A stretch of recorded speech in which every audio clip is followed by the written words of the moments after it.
Fueled by True North Convenience Stores, WKRK-FM, and HD1 Cleveland Heights. An Odyssey Sports Station. 92.3 The Fan, 2020 Sports. Cleveland Cavaliers are heading home from their West Coast trip on a high note, picking up a 118-111 win over the Golden State Warriors. And it gets better. Cleveland has officially clinched a postseason berth and now sits just one game behind the New York Knicks. We're going to the playoffs, Kenny. Here we go. Take that, Nick Wilson. Cavs are going to the playoffs. I had no idea what you were talking about there for a minute. I could not hear what Mackenzie was saying. I had zero clue. Yeah, go Cavs. Yeah. Now we're one game behind the New York Knicks for the third place spot in the Eastern Conference. James Harden added 19 points on 7 of 11 shooting last night and is set to appear in his 17th consecutive postseason, the longest playoff streak in NBA history. The Wine and Gold will now have won 7 of their last 10 and hold a 24-15 record on the road. They'll be back home on Sunday to host the Indiana Pacers. Opening day has arrived in Cleveland. The Guardians host the Chicago Cubs this afternoon at Progressive Field. Cleveland comes in at 4-3 after their first 2 West Coast series, while the Cubs opened by dropping 2 of 3 to the Washington Nationals before taking 2 of 3 from the LA Angels. Lefty Joey Cantillo gets to start for Cleveland, facing Cubs righty Cade Horton. Want to catch highlights from The Fan throughout the day? Get over to 923thefan.com or favorite The Fan on the Odyssey app for all of today's headline segments. Headline Sports News continues every 20 minutes on 92.3 The Fan. From the University Hospital's Sports Desk, I'm Mackenzie Flume. The Afternoon Drive. I'm going to be interested in Shador versus Deshaun. If that's the camp battle, and it seems like we've been trending towards that direction for a while, I am going to be interested in how this is laid out. There's not a bone in my body that thinks he'll play better football than Shador, which means, like last year, when Dylan Gabriel beat out Shador Sanders in many ways, all I kept telling everybody was, something's smelly. Something's off here. I don't like this. I got a feeling I'm going to have that same antenna raised up this offseason. The Afternoon Drive. Weekdays starting at 2. We are Sports Radio 92.3 The Fan. The Ken Carman Show with Anthony Lima. Chase going the other way. Deep left field. Rosarina on the run. He's out of room. It's out of here. Lauder with an opposite field home run. Hammer high in the air. Deep left field. Hernandez back looking up. It is gone to Souvenir City, and Jose Ramirez makes it a 4-0. Ripped fair down the right field line. That should get 2 home. Hoskins scores. Here comes Schneemann. He scores 2, and Rocchio into second base with a clutch 2-run double. Lauder, high fly ball, right field. It's deep. Rayleigh's back at the wall. He leaps. He can't get it. Chase Lauder with a home run. This is Cleveland Sports Radio 92.3 The Fan. Audio courtesy of Guardians TV. Hello, Tone. Oh, it's great to be back, Kenny. We have coming in hot today. Again. Not going to be bogarted by other people on the station. Are you sure about that? Oh, it's going to happen. It's going to happen. It's opening day. It's opening day. I'm not going to start a big argument. There was a big argument that I saw on Facebook last night. I wanted to get... You're the only Catholic in the room, so I kind of wanted to get your thoughts. Do you know where I'm going with this? What are you, Kenny? You're not Catholic? What are you? I'm pressed by God Batarian, Are brother. you really? Yeah, you thought I was Catholic? No. I married a Catholic. I just wanted you to... I didn't know if you had to convert. No. Catholic on Fridays during Lent. I've been Okay. to... If not eating the fish leaves me out, I'm going to eat the fish. So, wait. If not eating the fish is leaving you out? Well, I'm worried. If they say you don't get in because you didn't eat the fish, guess I'm going to eat the fish. I'm worried that we're going to be confronted with that later today.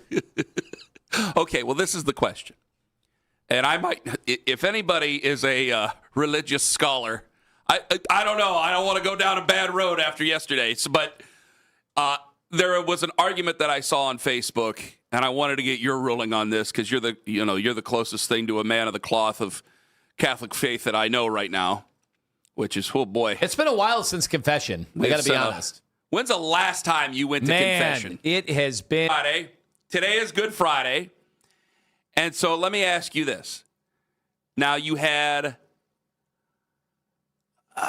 Good Friday. Okay, so Lent is today. Yes. When's it end? So I was told it ended last night sundown. So so this is where I'm throwing. You went to Bay Village Men's Club last night, right? Yes. All right.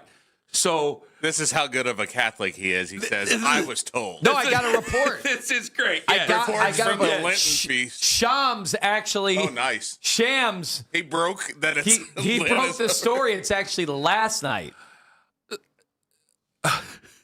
So a friend of mine, Sammy, put it out on Facebook, and then people started cussing each other out. My buddy down in Canton.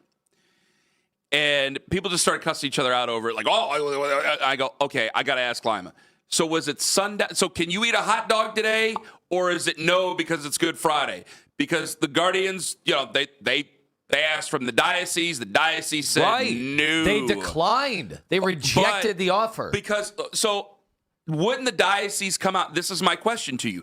Would the diocese come out and say that, hey, Lent ends on sundown, so you guys should be good at 4 p.m. on Friday? Isn't that what the diocese? Isn't that what they would have said? Sodom and Gomorrah starts last night at sundown. It is on Caligula. Here we go. I would have said, we only got so much dump. Be careful. I would have said that if I was the bishop, then I would have put that in my statement, right? Right. But they didn't put it in the statement, so I guess you ain't eating hot dogs over there today. So Lent is over, but Good Friday, you still don't eat. Oh, meat you don't? on Good Friday. It's Good Friday. So it's all the things you gave up and you sacrificed as part of Lent, the Lenten special. You are back in gear. So if you gave up alcohol, you're back in. However, you didn't give up alcohol. However, no meat. I can smell it on your rummy. No meat today. I knew it when I got a text at 9:53 last night going, hey, what was the name of that restaurant you went to? We were talking. The streets were talking. You were all right. The West Side streets were talking. The West Side streets were slurring. That's what you were doing. All right. So I guess to just be on the safe, I'm not Catholic, but to just be on the safe side, no hot dogs then? No. Well, that depends. What are the hot dogs made of? Well, I'm not going to go down the whole thing here. I enjoy the hot dogs over there at Progressive Field. They're so amazing.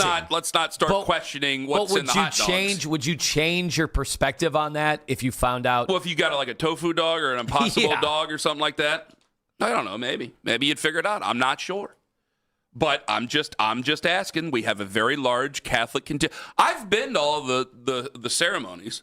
I've only dated Catholic women, and I'm married to a Catholic woman. So because it's mostly, Catholic people in Northeast Ohio, I would imagine, right? So there you go.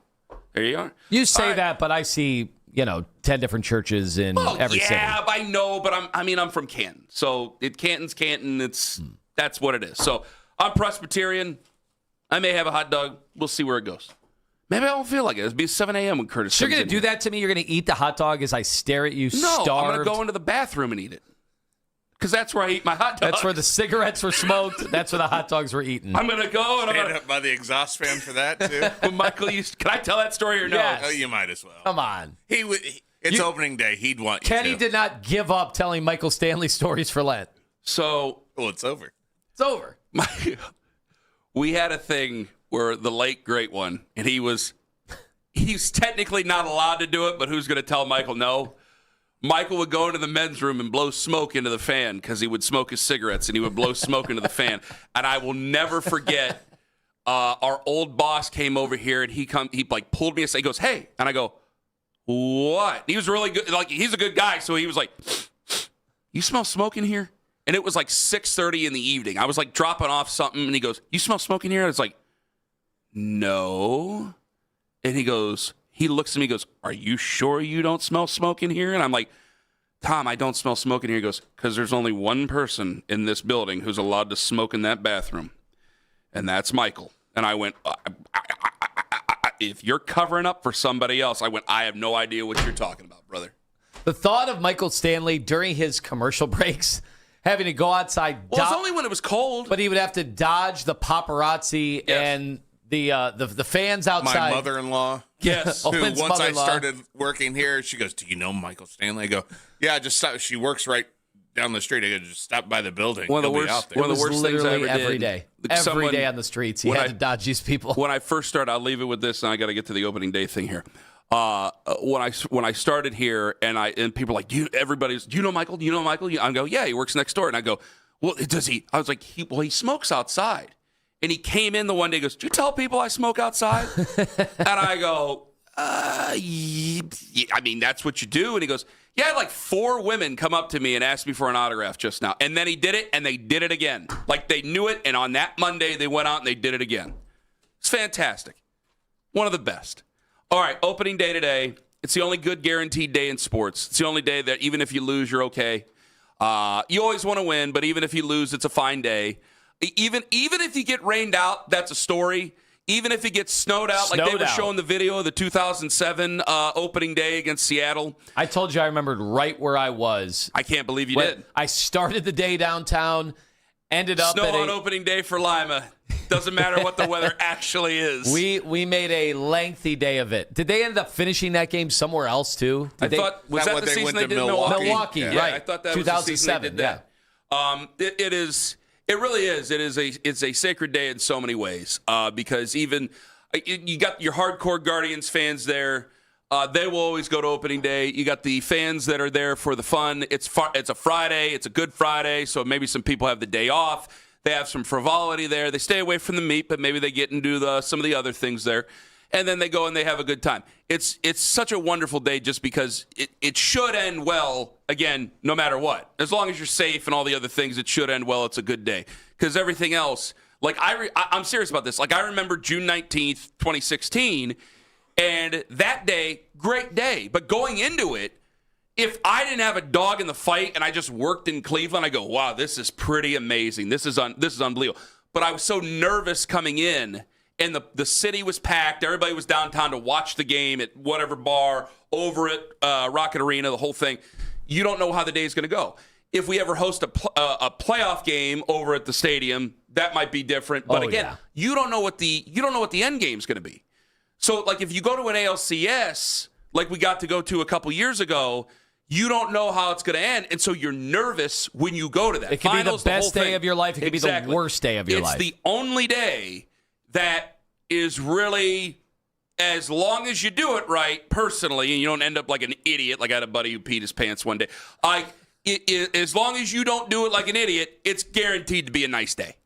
Even if you get snowed out, even if you get rained out, you have a story to tell. So everybody coming downtown, hopefully you have a good time. Hopefully you have a safe time. We will be talking to Curtis Danberg at 7:01. He's the Vice President of Communications and Community Impact. 8:40 this morning. Matt Foreman going to join us. Guardians Assistant GM. I'm going to want to know when Travis Bazana is coming up. That's obviously question number 1 with Matt. I was going to shout that. I was trying to interrupt you as the sentence was coming out, and Ken beat me to it. So I think we know what the question is that everybody wants to know the answer to. So Lima has another question for everybody. Why are the national guys more optimistic about the Cavs than Cavs fans? Danny Parkins, who is on FS1. He's on a show called Breakfast Ball. It's First Things First. Mulligan Stew. Lateral hazard.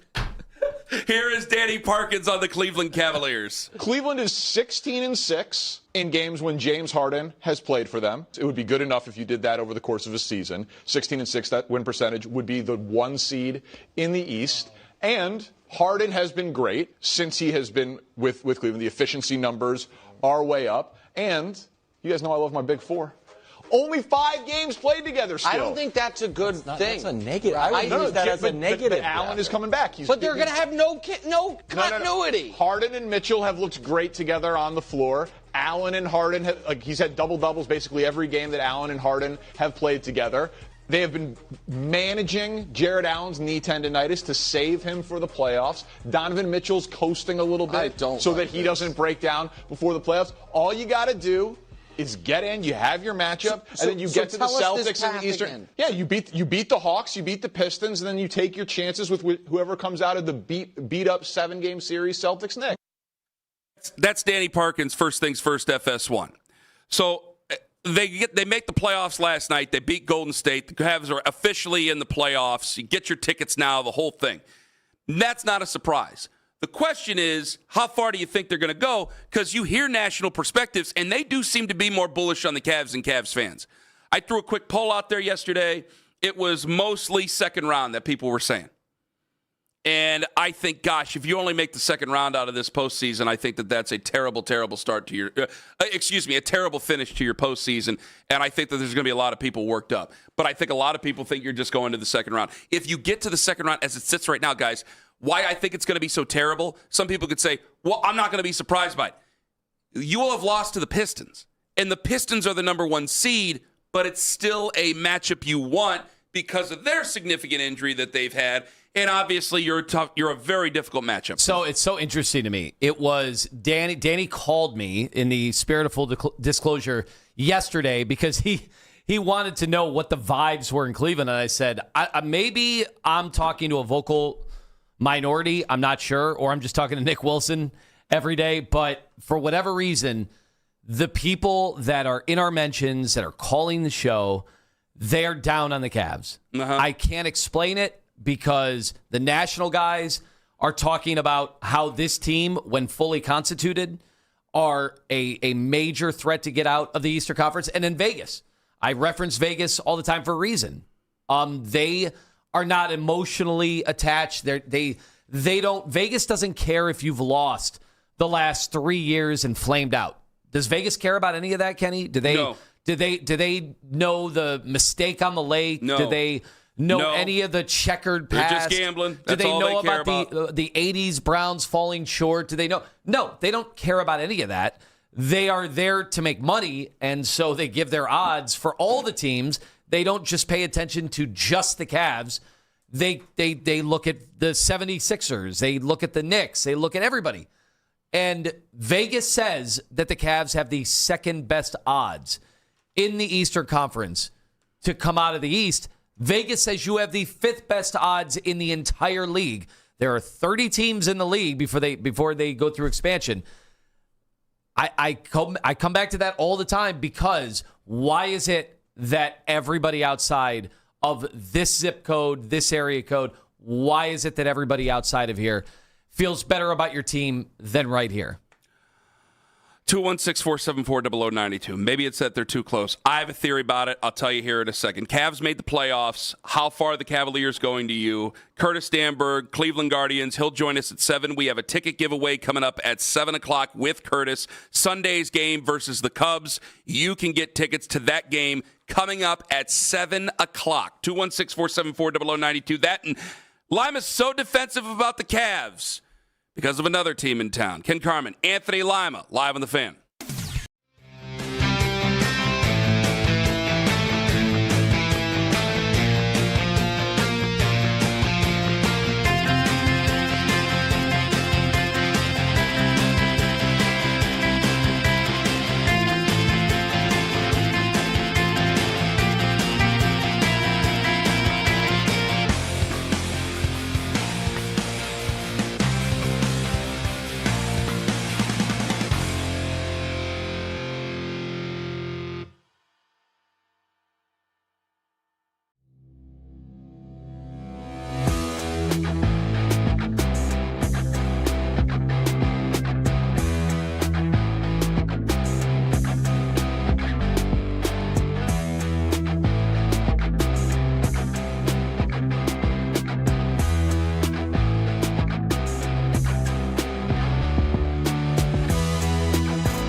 Fence and Deck. Hey friends, Ken Carman here for NEOFence.com. Aluminum, vinyl, custom wood, chain link fence, and so much more with a 5-year labor warranty on all new installs. NEOFence.com. If you can't listen to us live, we've got you covered.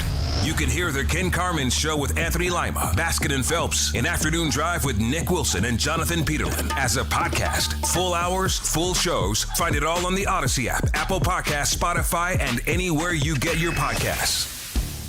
As positive as I am about the Cavs, if you only get to the second round, you get beat by the Pistons, it's an absolute disaster, and we're going to have to do the show from under the desk the next day. Yeah, that will not be good. That's going to be a terrible, terrible scenario. How far the Cavs going? They just made the postseason last night, a win over Golden State. Curtis Danberg going to join us from the Cleveland Guardians coming up at 7 a.m. this morning. And we got Matt Foreman, Assistant General Manager of the Cleveland Guardians. First question right out of the box. I'm going to have to ask him, when's Travis Bazana coming up? Because you will hear more about Travis coming up and about last night at 7:45. You can win Guardians tickets at 7. How far are the Cavaliers going right off the tippy top? I want you to answer that question in a second. I was going to answer something else, but I want you to get this off your chest. You've become very defensive of the Cavs. I've had a lot of people call in here over the last couple of days. I had Spencer yesterday tell me that I was in denial about how far the Cavs are going to be going this year. You've become defensive of the Cavs because of another team in town, Tone. So I had an epiphany yesterday talking to Ken. It's not something that I'm not a big note taker, as Ken can attest. That's why I take the notes, so I can remind you of things that you said before. Ken takes the notes for two of us. But yesterday on the phone, I literally stopped him. I interrupted Ken like halfway through a sentence on something else. And I go, I know why I am so optimistic about the Cavs, why I'm so excited about the Cavs and this upcoming postseason. It's easy. And it's because the Browns. Everything always comes back to the Browns. It's because I am gearing up for a Browns season that I just think, unfortunately, and I'm not breaking new ground here. I think most people that follow the Browns that aren't in the bubble, they're like, yeah, Browns are going to be bad this year, right? Yeah. Hey, I'll be happy to be pleasantly surprised, but most people in my orbit, we're all like, yeah, we're preparing for the Browns to be pretty bad this year. And I think that's why. That's why the Browns, obviously, they start their mini camps, and then they get going in the training camp and preseason and all that, and it's just going to be a long slog to a bad season. 5-6 wins. Okay? I think Vegas has you at 6.5, which I thought was high. I started talking myself into it a little higher during a podcast over last weekend, but I'll save that for another time. Go ahead, what you were saying about the Cavs. I hope that's the case. But I think on paper, they project to be one of the bad teams in football this year.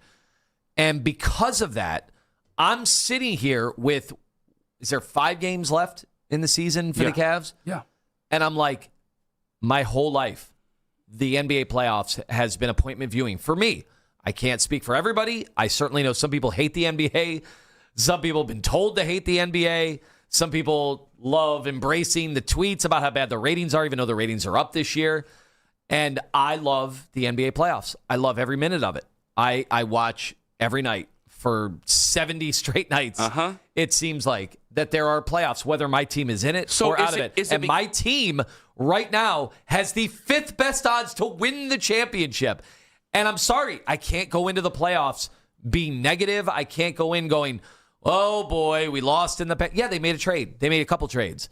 They've switched up the dynamic of this basketball team, and so I'm going to embrace that. Am I picking them to win the title? No. Would I pick them head-to-head against the Celtics? No. But that doesn't mean I just go into the playoffs and say, screw it. Did Browns fans the year that, Baker got them to the playoffs and they obviously won the game against the Pittsburgh Steelers, did you guys all say, well, we can't beat Patrick Mahomes, so who cares? No, this whole city was on fire, and me and you were crying about the team getting to the postseason. Yeah. So as I'm getting older in life, I'm like, I've gotta relish these situations. I don't know. The Cavs might be bad for the next 20 years once they trade Donovan Mitchell. They might be bad for the next 20 years. I don't know. So I'm going to embrace this. I'm going to get excited about it. And look, the Guardians, you can set your watch to them. They're going to contend for the playoffs every single year. And the day in, day out minutia of baseball, is not going to really have me amped for it until, we get to October. But here we are. The whole season, Donovan Mitchell said we could go 82-0, and no one would care. And I think the fans took those cues, but here we are. This is what Donovan Mitchell was preparing you for. Donovan Mitchell and the Cavs were preparing you, and when they made the trade for Donovan Mitchell, it was, here we go. It's the on-ramp to the postseason. Let's go. I remember years ago when they first started building, you got mad because people didn't care about the Cavs, and we had this whole big thing in a day about do you care about the Cavs or not, and people were killing you, and you were getting very upset with the people because they didn't care. I'm picking up the same vibe. Now, I think some of it is because of the feelings that the fans have with the Browns. I think that some of it is the cynicism that comes in and so it translates to the Cavs. The Guardians, this is a very odd time because I think there's a lot of folks who are excited about the Guardians, but the second it even started to look towards people could start to complain about the ownership, I'd cut off the phones yesterday. You weren't there. I'd all right, that's it. We're not doing Dolan's Cheaps calls for the rest of the show. We weren't going to do that. So we're in this weird phase right now with the fan base where all three teams, they're interesting in their own ways. One, because the season's starting, even though they're a consistent winner, they just don't get into the crazy news like the other two do, and thank God that they don't. With the Cavs, I'm looking at a team that in the next 2 years is probably done. I think in 2028, we're looking at a completely different basketball team with completely different expectations and possibly completely retooled with new coaching and new everything. I think that we could be doing that. So I'm trying to maximize. And I have to be honest with everybody, because just because I'm trying to maximize the rest of the fun that I might have with this iteration of the Cavs doesn't mean I should be saying that they're going to be going places. Just because I want them to do that doesn't mean I might be telling the truth. I just look at this and I go, I know a lot of people think they're only going to make it to the second round. If you only make it to the second round, it's a complete disaster because of who I think you're going to lose to. If you go out and you win the first round, nobody's really going to care. You go out, you get to the Eastern Conference Finals, we'll talk about Boston because I don't think that there's a lot of shame in losing to Boston there. And obviously, if you beat Boston, we'll roll the dice on the NBA Finals and on to being right about pencil them into the finals.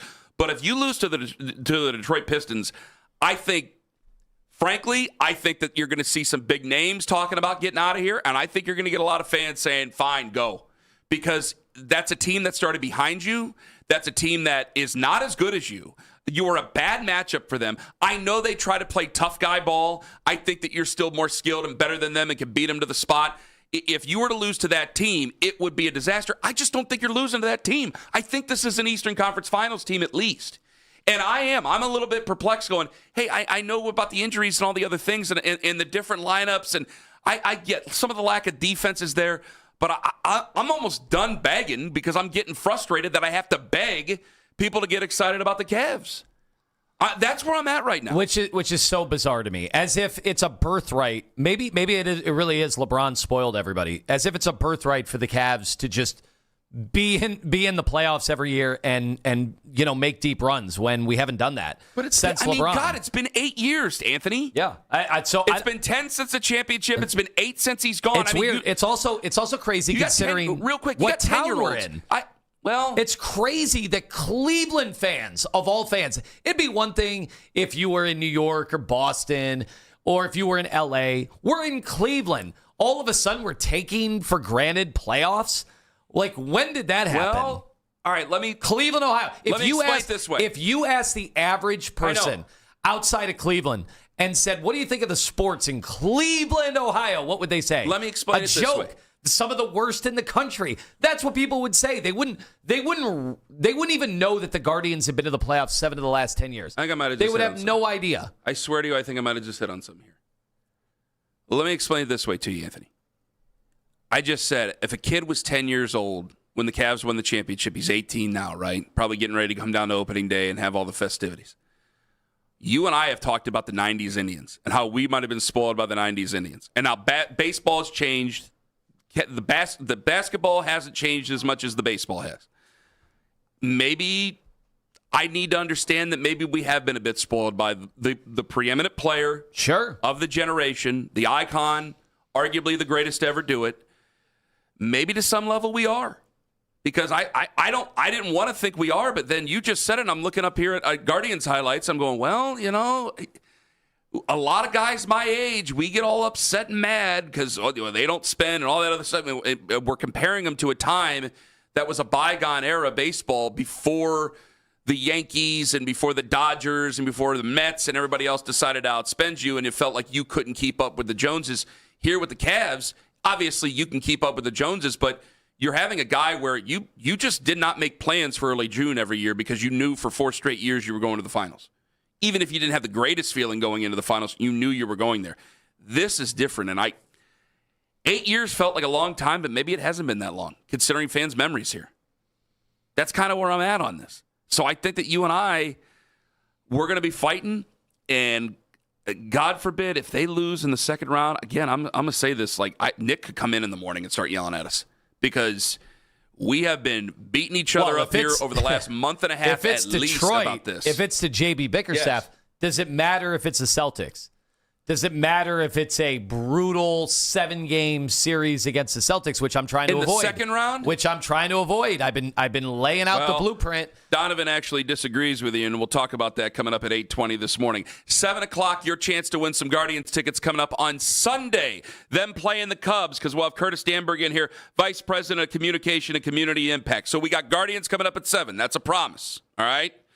Coming up in 5 minutes, some audio that rocked Browns fans' world yesterday, and if you thought what you heard yesterday was a little wild, get ready until you hear this. Ken Carman, Anthony Lima on The Fan.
as we talked a little bit about the Cavs, going into the break, but I have to say, young John came in here and was like, man, Ken and Lance, two football guys mixing it up, like really good conversation about Jeremiah Love. And I said, what are you guys talking about Jeremiah Love? I said, this is absolute lunacy to me. So I don't know if it's something we want to talk about later in the show, but I hear the Browns at number 6 overall taking a running back, and it seems completely crazy. All right, well, we'll talk to Daryl about that. Yes, please. Because he said it was bad roster building. So did you hear Mary Kay Cabot yesterday? I did. Did everybody else hear Mary Kay Cabot yesterday? I was here, so I heard it. Do you want to play Mary Kay Cabot yesterday for those who didn't? Yeah, we can do that. Here's Mary Kay. But I've watched film now, and I've thought through it, and I think I would actually take a chance on Ty Simpson at number 6, because I've seen enough over the years where if you're not 100% sure about a player at another position, then why not take a chance on a quarterback? I said that in 22 about Malik Willis. Take a chance on Malik Willis and see what you can develop him into. And that's how I feel about the quarterbacks in round 1. Ty is going to need some time because he has only started 15 games. But I like a lot of what I've seen in those 15 games from a decision-making standpoint, from an arm standpoint, from an agility standpoint. So I probably would take him there. So I felt kind of bad because I forgot that we were on YouTube Live, and I made some faces because I was a bit surprised that she said it. It was an emotional reaction. We have bad Ken Carman body language captured on video. Where is the video? Plenty of that video that was out there. So I felt bad about Normally that. it's you reacting to the things I say. Well, there you go. It was from Mary Kay, and I felt bad about it because I wanted her opinion. She gave me opinion. I was just surprised that she had said Ty Simpson. So you heard that. Do you have a response to that before I play you this? Do you have a response to that? I'm waiting for just give me one box that he checks off. Well, okay, let's see if there's another Ty box Simpson. that he might check out there. Well, I want to see maybe there's another box that he checks out there because there is another person from NFL.com who was on the station yesterday and had this to say. Be careful, be ready. Mendoza is far and away the guy. It's not a strong class at quarterback, but you got to keep an eye on Ty Simpson and you got to keep an eye on Ty Simpson in Cleveland, and he's going to continue to gain steam as we get closer to the draft because people are starting to pick up on what I just picked up on in Indianapolis during the Combine. The Browns are in love with him, I think. I believe that they are fascinated by him. Obviously, the relationship with Todd Monken plays a part in that.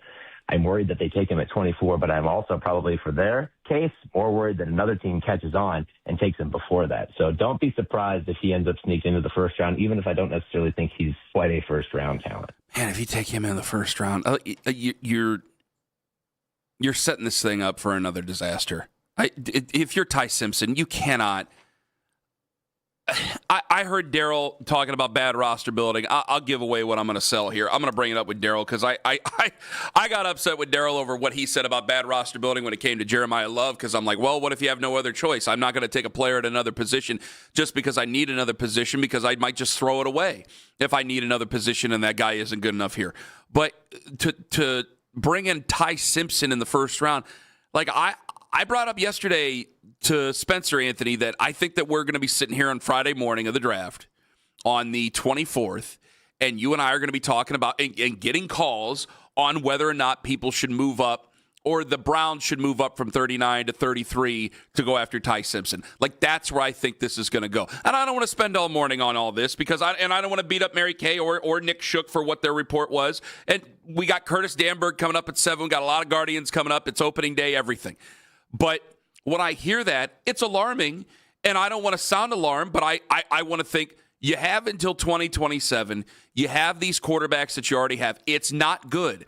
But when I get calls, and when you get calls, when we get calls saying, well, it's better than what we have. Better than what we have is not getting us over the hump. Just a little bit better than what we have is still going to lead us to a very frustrating morning. And I'm trying to get rid of that. Like, I went on a tangent yesterday because I'm sensitive to what some of the people complain about at this time of year. And this is always that weird time of year. Guardians start up. People get upset because they get in the car. We live in their world. Why aren't you talking to them? And I said, imagine 2028. I go, give me one more year, because imagine in 2028, you go one more year, and then maybe we have our quarterback situation solidified there going into that next season. And then I don't have to sit there and wring my hands all day long about what quarterback and which quarterback and what Every he had prospect, for breakfast and what he had on Instagram and who he's throwing to on Instagram Live. Like, I don't have to do any of that stuff anymore. And I see a way out, and I don't think I need to freak out and go after a quarterback that 15 starts. Yeah. 15 games. That's 100% where I am. That's why I've been surprised at any of the chatter, regardless of who it's come from, anybody who mentions him, outside of the fact his dad goes way back with Todd Monken. But that should not be the reason to get in bed with one of these new quarterbacks. That seems kind of silly to me. And again, it's not only the lack of starts, it's also who he is as, and I'm going to say the same thing, I'm going to be fair next year when Julian Sain comes out, unless Julian Sain comes out and has one of the best quarterback seasons, in recent college football history. I am just out on guys of that size with that lack of athleticism. And then that lack of starts, that lack of experience. To me, that's XXX. I'm out. Like, I can't say it enough. Like, I'm trying to be, I hate to be dumping cold water all over the place. I'm just trying to be practical about this and trying to do what's best, because I could see this team, and you guys can all see it. You make that type of decision in the first round for this football team, and then by next year, and a lot of people say, well, I don't care. I do care. I don't want to talk about ruining a guy's career 1 year into his career, and we're talking about getting another quarterback. Why do I want to do that to somebody? I mean, there are people. They are that. But even furthermore, I don't want to waste the pick. Because if I take, like, you could say, well, it's a lottery pick. If I take Ty Simpson and he just sucks, and then I have to take somebody else next year, I've just got rid of a guy who could give me a great career in the first round. I could still take guys that are going to be giving me 8 years of quality in the first round. A guy who can start this year. A guy who can actually do it instead of a great big project. If you guys want to talk about taking a guy on a flyer, and I know where I've stood on Drew Aller. I don't think going from one fishbowl to another is going to be good. But if you guys want to have conversations about projects on day 3 of the draft, you go right on ahead. But if we're talking about a project and a bad draft for quarterbacks and a kind of a down draft already, Tone, I'm not having it. I'm just not having it right now. So I respect Mary Kay. I respect the world out of her. I respect Nick. I know his family. But I'm not going to sit here and entertain this conversation because I just don't find it to be. I find it to be a terrible idea. I think it's genuine. I just find it to be a horrific idea for this franchise. And not to mention the fact that they went 3rd and 5th round quarterback last year. When I talked about back in the day throwing a lot of darts, I didn't mean later in the draft, because that makes no sense for a team without a quarterback, at least on paper, or a muddied quarterback situation. What sense does it make to divvy up the reps? When Andrew Berry said, hey, we're definitely open to another young quarterback, I'm like, what sense does that make? Until you have a quarterback that is settled, to continue to bring in young quarterbacks that aren't at the top of the draft. And I know Mary Kay's saying 6 overall. I just don't think that's reality. But if it's, late in the first, if it's in the 2nd round, that makes no sense to me, because how are you going to delineate, the reps again and go through the circus that was last year where everybody agreed? Even Kevin Stefanski on the way out, they all basically said, well, this was a bizarre situation to have to operate from under. Where I'll leave it here is that there were a lot of people beating up Mary Kay yesterday for the opinion. I don't always have to come to her defense on opinions, but let me say this. You heard what Nick Shook said, all right? You heard what Mary Kay said. Mary Kay doesn't make things up. And there's been a lot of times, you go back to the Miles situation last year, the faces I made, the reactions I had to all that, going, man, I thought she was living in La La Land. I thought that she was completely lying to herself about the Myles Garrett contract and how he was going to sign this extension and all the other stuff. She ended up being right in the end again. And I'm thinking, when she said that, I'm driving home yesterday afternoon, and I'm thinking, she doesn't just say that. I haven't reached out to her since. She doesn't just say that type of thing. And now you got Nick saying it, and I'm thinking, are they really that interested in him? Because they are as crazy for quarterbacks as you're going to find. I think they're the craziest franchise for quarterbacks that you're going to find. And I understand what Nick said about 24. Maybe that's going to be a little bit more palatable. But I still think in the first round, I'm looking for 2 starters, and I'll see you in 2027. If we get to 2027, maybe one of the other quarterbacks are able to actually hack it for this football team.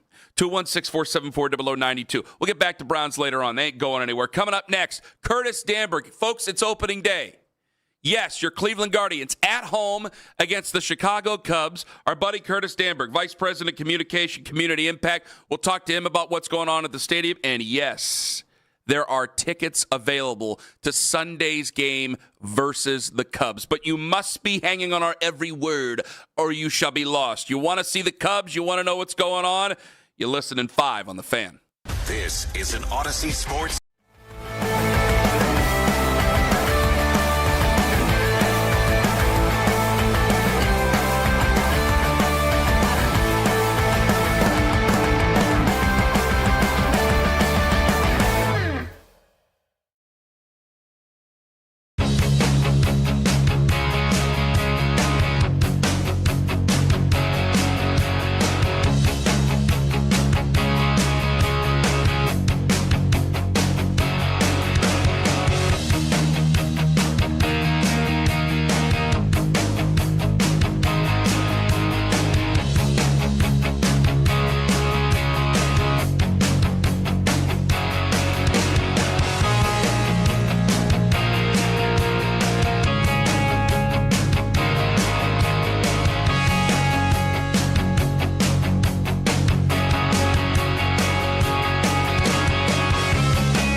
Capitals Sports Desk, I'm Mackenzie Flume.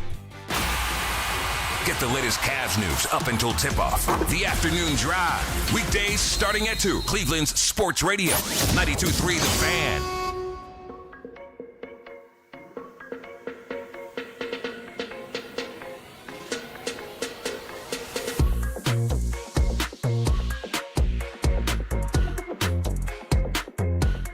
$9 this morning, a Team for the Fan mock draft coming up here in just moments. We will be giving away some Guardians tickets for Sunday's game against the Chicago Cubs. A very awkward meeting. I'll talk about them coming up at around 7:22 this morning.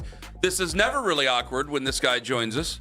Every now and then I try to make it awkward. Curtis Danberg joining us here in the studio. He is the Vice President of Communications and Community Impact with the Cleveland Guardians. Curtis, good morning to you. Good morning. Happy opening day. Same to you. Pulled in today. Stadium looks beautiful. All blue seats are now in. Looks fantastic. We got to talk about the all blue. Okay. I know it's been a process to get there, and people had no idea what kind of an undertaking that would be and the complexities to be able to get this done. It looks awesome. It looks absolutely awesome. It pops. Yes, Yes, it does. 100%. Yes, it does. So it's all done now. Stadium's all done. Yeah, we have new concession stands. The landing down the third base line will be semi-open. It'll be fully open end of April. Okay. It's like a marketplace, and we have another marketplace called the Arcade Marketplace down the right field line. New concession stand on the upper deck. New team store on the upper deck. We're pretty much. It's been 3 complete years, off seasons of work. Yeah, especially because you've had postseasons in those years too. So it's been a little bit difficult to be able to jump in on those projects. But obviously, when the Guardians are playing good baseball and everybody's happy, it's a good problem to have. For this and how this season goes for you guys in terms of fan engagement and things like that, how has it been dealing with some of the movements of seats and things like that? Because maybe some people were in places where it's like, well, that's actually not seating anymore. We got to kind of move some people around. Yeah, it's been a process, and we knew 2 years out and got ahead of it. So that has we've managed through that pretty easily. So for today, what do we got going on?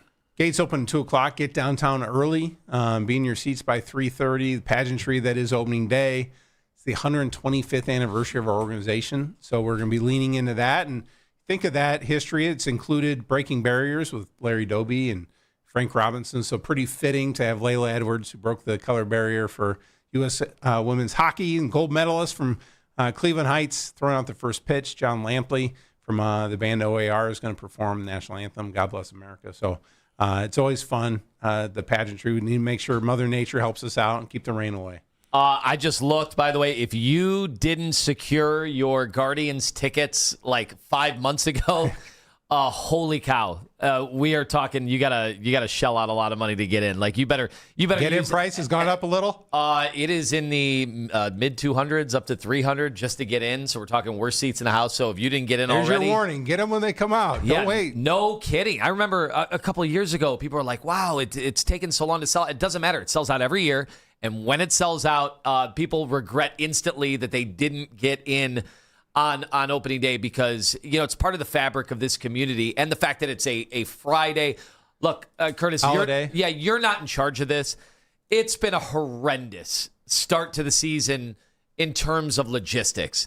It sucks. I love that they came back and they took it to the Dodgers. It was awesome. 4-3 trip. It was it was the best case scenario for all of that. But shame on Major League Baseball for shame for starting these games when they did too. Do you think even in Seattle? Do you think they wanted to start a game? What was the opener at 7:10 why do you start the game? Why did they start the game at 7:00 at their time? That makes no happened sense. A couple years ago too. Say it's traffic. What? Downtown traffic. Well, they're not really. They're kind of on the side of have an downtown. I don't know. I'm sorry. I just know it. Yeah, it's ridiculous. It's absolutely ridiculous. It was a battle for 2 days after trying to watch these games. But you know what? They handled their business out there, and so did. I'll give the team thinking about going from spring training in Arizona. Then they go out to Seattle with the weather, what it was, and then all of a sudden you're playing the best team in baseball, and then you took it to them. So I love the fact that they did what they did, and now it's great that we are home and we can finally get to normalcy. In LA on the getaway. We didn't get in until 6 in the morning. When does that happen? Yeah. Right? It's absolutely ridiculous. But I'm glad they didn't use it as an excuse at all. And so that's why they are absolutely one of the formidable teams that I think people, if you're outside of, this Cleveland bubble, and the Guardians are in the playoffs every year, and then you saw what they did, what the pitching approach was to Ohtani. It was awesome. And now we're home. And now we can get back to, all right, set our watches to being able to see them. And I think it's going to be a great series. I am absolutely stoked for what they are bringing to the table. You mentioned the weather. We're going to be fine. We're going to get this game in today, and it is going to be an awesome experience. We got the assistant GM coming on here later on today, 8:40, Matt Foreman, but I'm still going to ask you a couple of these questions because you're here and I don't care. I care about him, but I'm still going to I'm still going to ask you these questions. ABS, what have you thought of it so far? I think it's been great. I think it's engaging for the fans. It's adds some gamesmanship and some planning, and some people have done it well, some people have not done it well, and I think it's really good for the game. Do you want to go any further and go to robot umps like Lima does?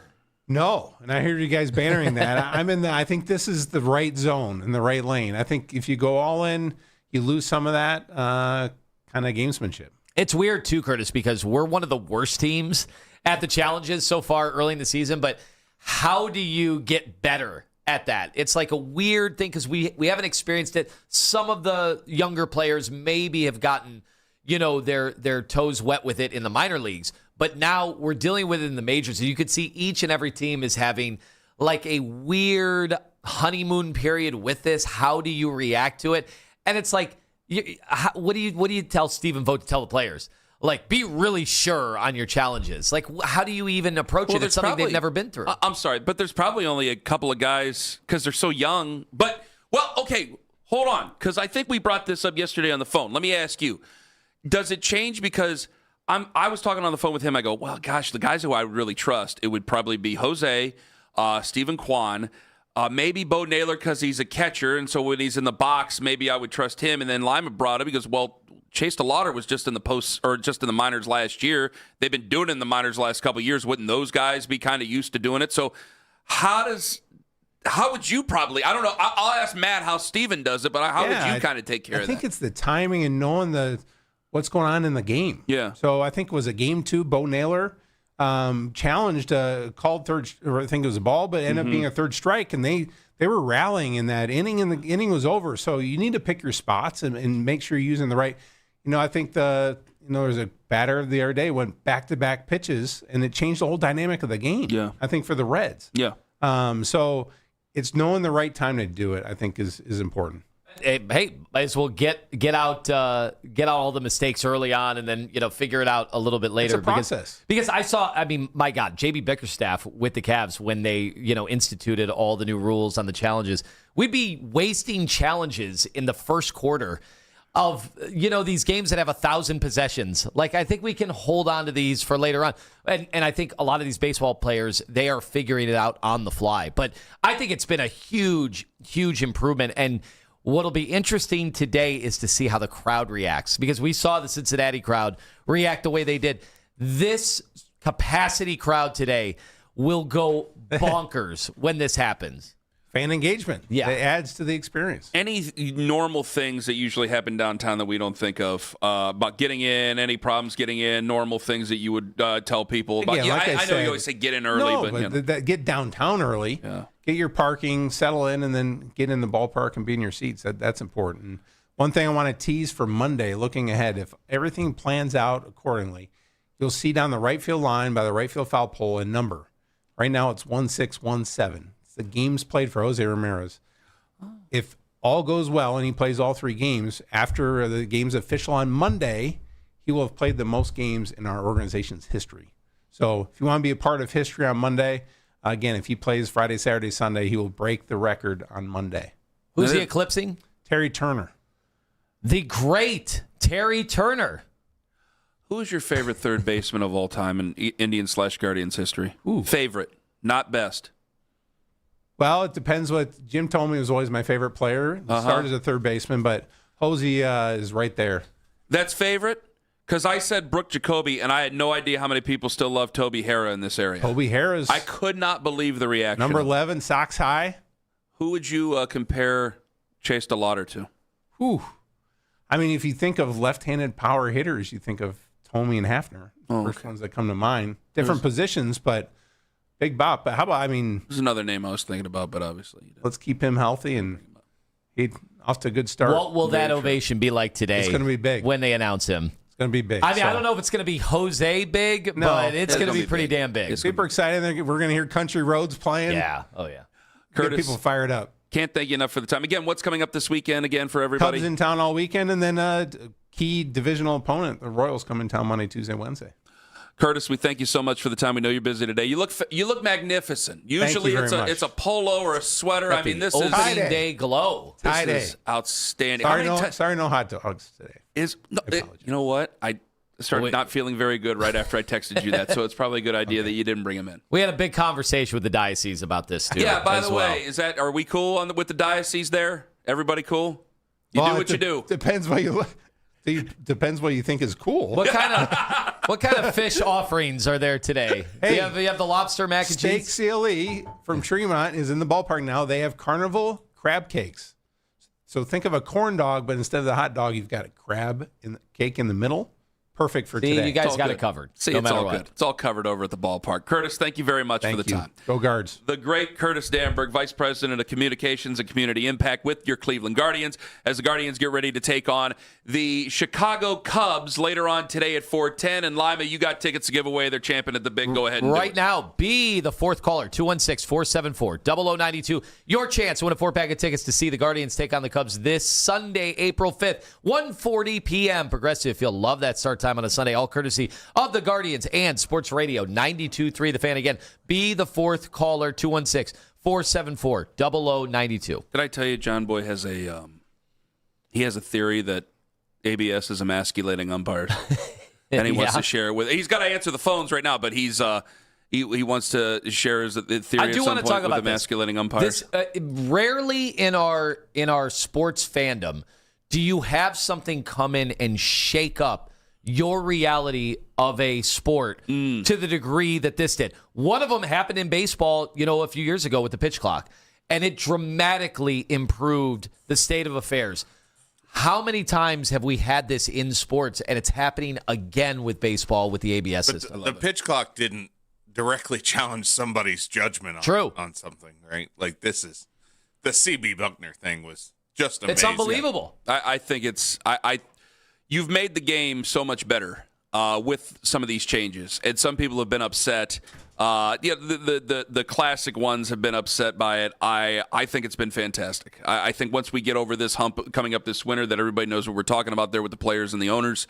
If you can get over there, I think we can go back to the 90s with this sport. Go ahead. And I will say, and I 100% agree with you. There's such momentum behind baseball because they were willing to break up a lot of their, in my opinion, really bad traditions. But in basketball and football, going to replay, I think over time has hurt those sports. I think it has absolutely been incredible for Major League Baseball so far. Is it a giant fat excuse? Is it a giant Ken excuse? Is coming up in 5, as well as, I don't think I hate him. It's just, it's awkward every time I see him, like a weird ex-girlfriend. That coming up at 7:22 on The Fan. All right.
later, Michigan and Arizona up in Indy.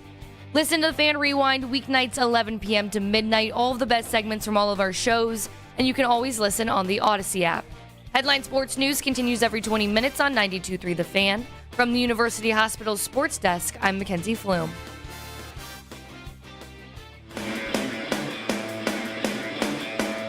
Daryl said something that got me really mad, and I'm going to throw it in his face coming up at 8:01. Also, you can go back to the free Odyssey app, go listen to some things we said earlier this week. Owen and I were talking about Ohtani, and oh boy, do we make them Dodgers fans mad. Oh my God. I've been called fat ass a lot, but I haven't been called fat ass that many times in such a short span since I was living with my father. Do you understand the power that you possess, Kenny? Whether it's Oklahoma City one day, whether it's Los Angeles, Kenny can threaten other metropolises and their entire fan base with just a couple of words. Just a couple of barbs passed that way. It made me feel good. Owen got you guys all plant the seed, and Owen planted the seed in my head a year ago. And then here we were, and I'm just going, why is my closer facing 65 years in prison? And honestly, I'll always say he's a fine ball player. He is a fine ball player. Mm-hmm. Maybe he'll end up being the greatest of this generation. But don't tell me it didn't feel a little bit fishy. That's all I was trying to say. That's all Owen was trying to say. Not only I'd bet the house on him being a fine player. Yeah. I'm not a gambling man, but I know a lot of people. You know what? I would tell my good friend from back home that he should gamble a specific amount of money that Shohei Ohtani would be a real great MVP this year. Just have somebody else take care of it. You also provide him with your bank account number. Yeah. The difference is I know a lot of my buddies' routing numbers. I don't know about you guys. I can it's right off there, like Social Security numbers. Yeah. Can I differentiate one thing? I actually would like to take the Oklahoma City thing back to a degree. Oh, come on. I would.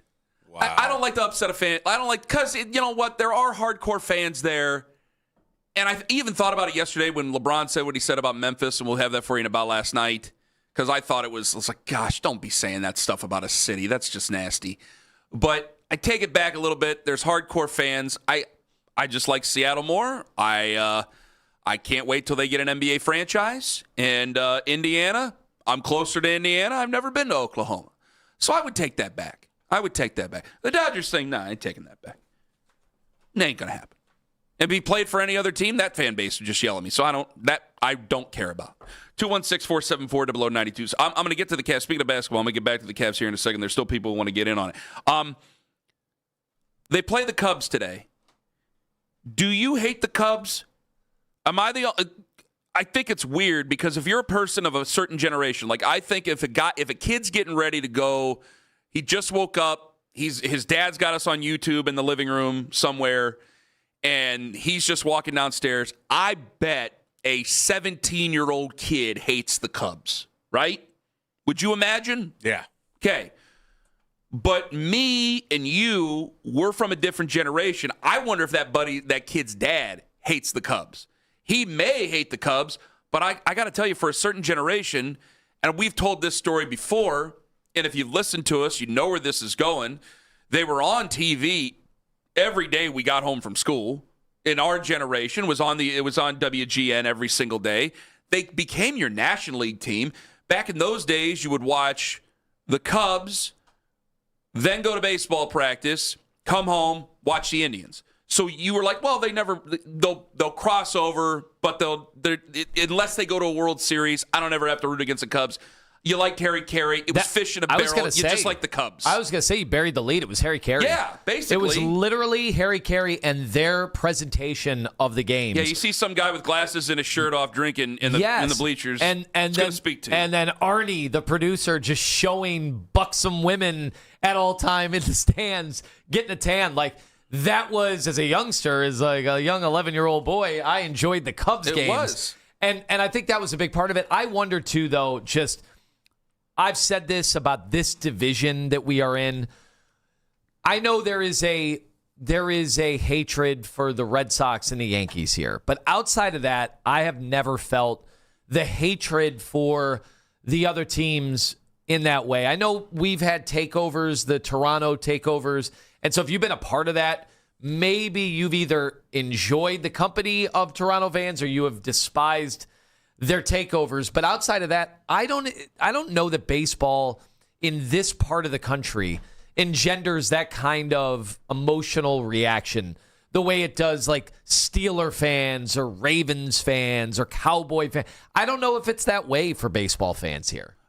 I would venture to say, like, I only hate a certain handful of teams. Steelers and Ravens are 1 and 2. Even Bengals the last how many years since they went to the Super Bowl and they rubbed that in your face all the time. I've never hated the Bengals. I don't know why. I've never been bothered with them, which seems to bother them even more when I say I don't really care about the Bengals. Yankees, yes. Yankees, there's hate. Red Sox, there's definitely hate. For the White Sox bother me for whatever reason. Hate them. There was a time I hated the Tigers. I don't hate the Tigers anymore. When Miguel Cabrera became a respect, but during that era of Tiger baseball, I hated the Tigers. It's starting to come back a little bit, though. Good.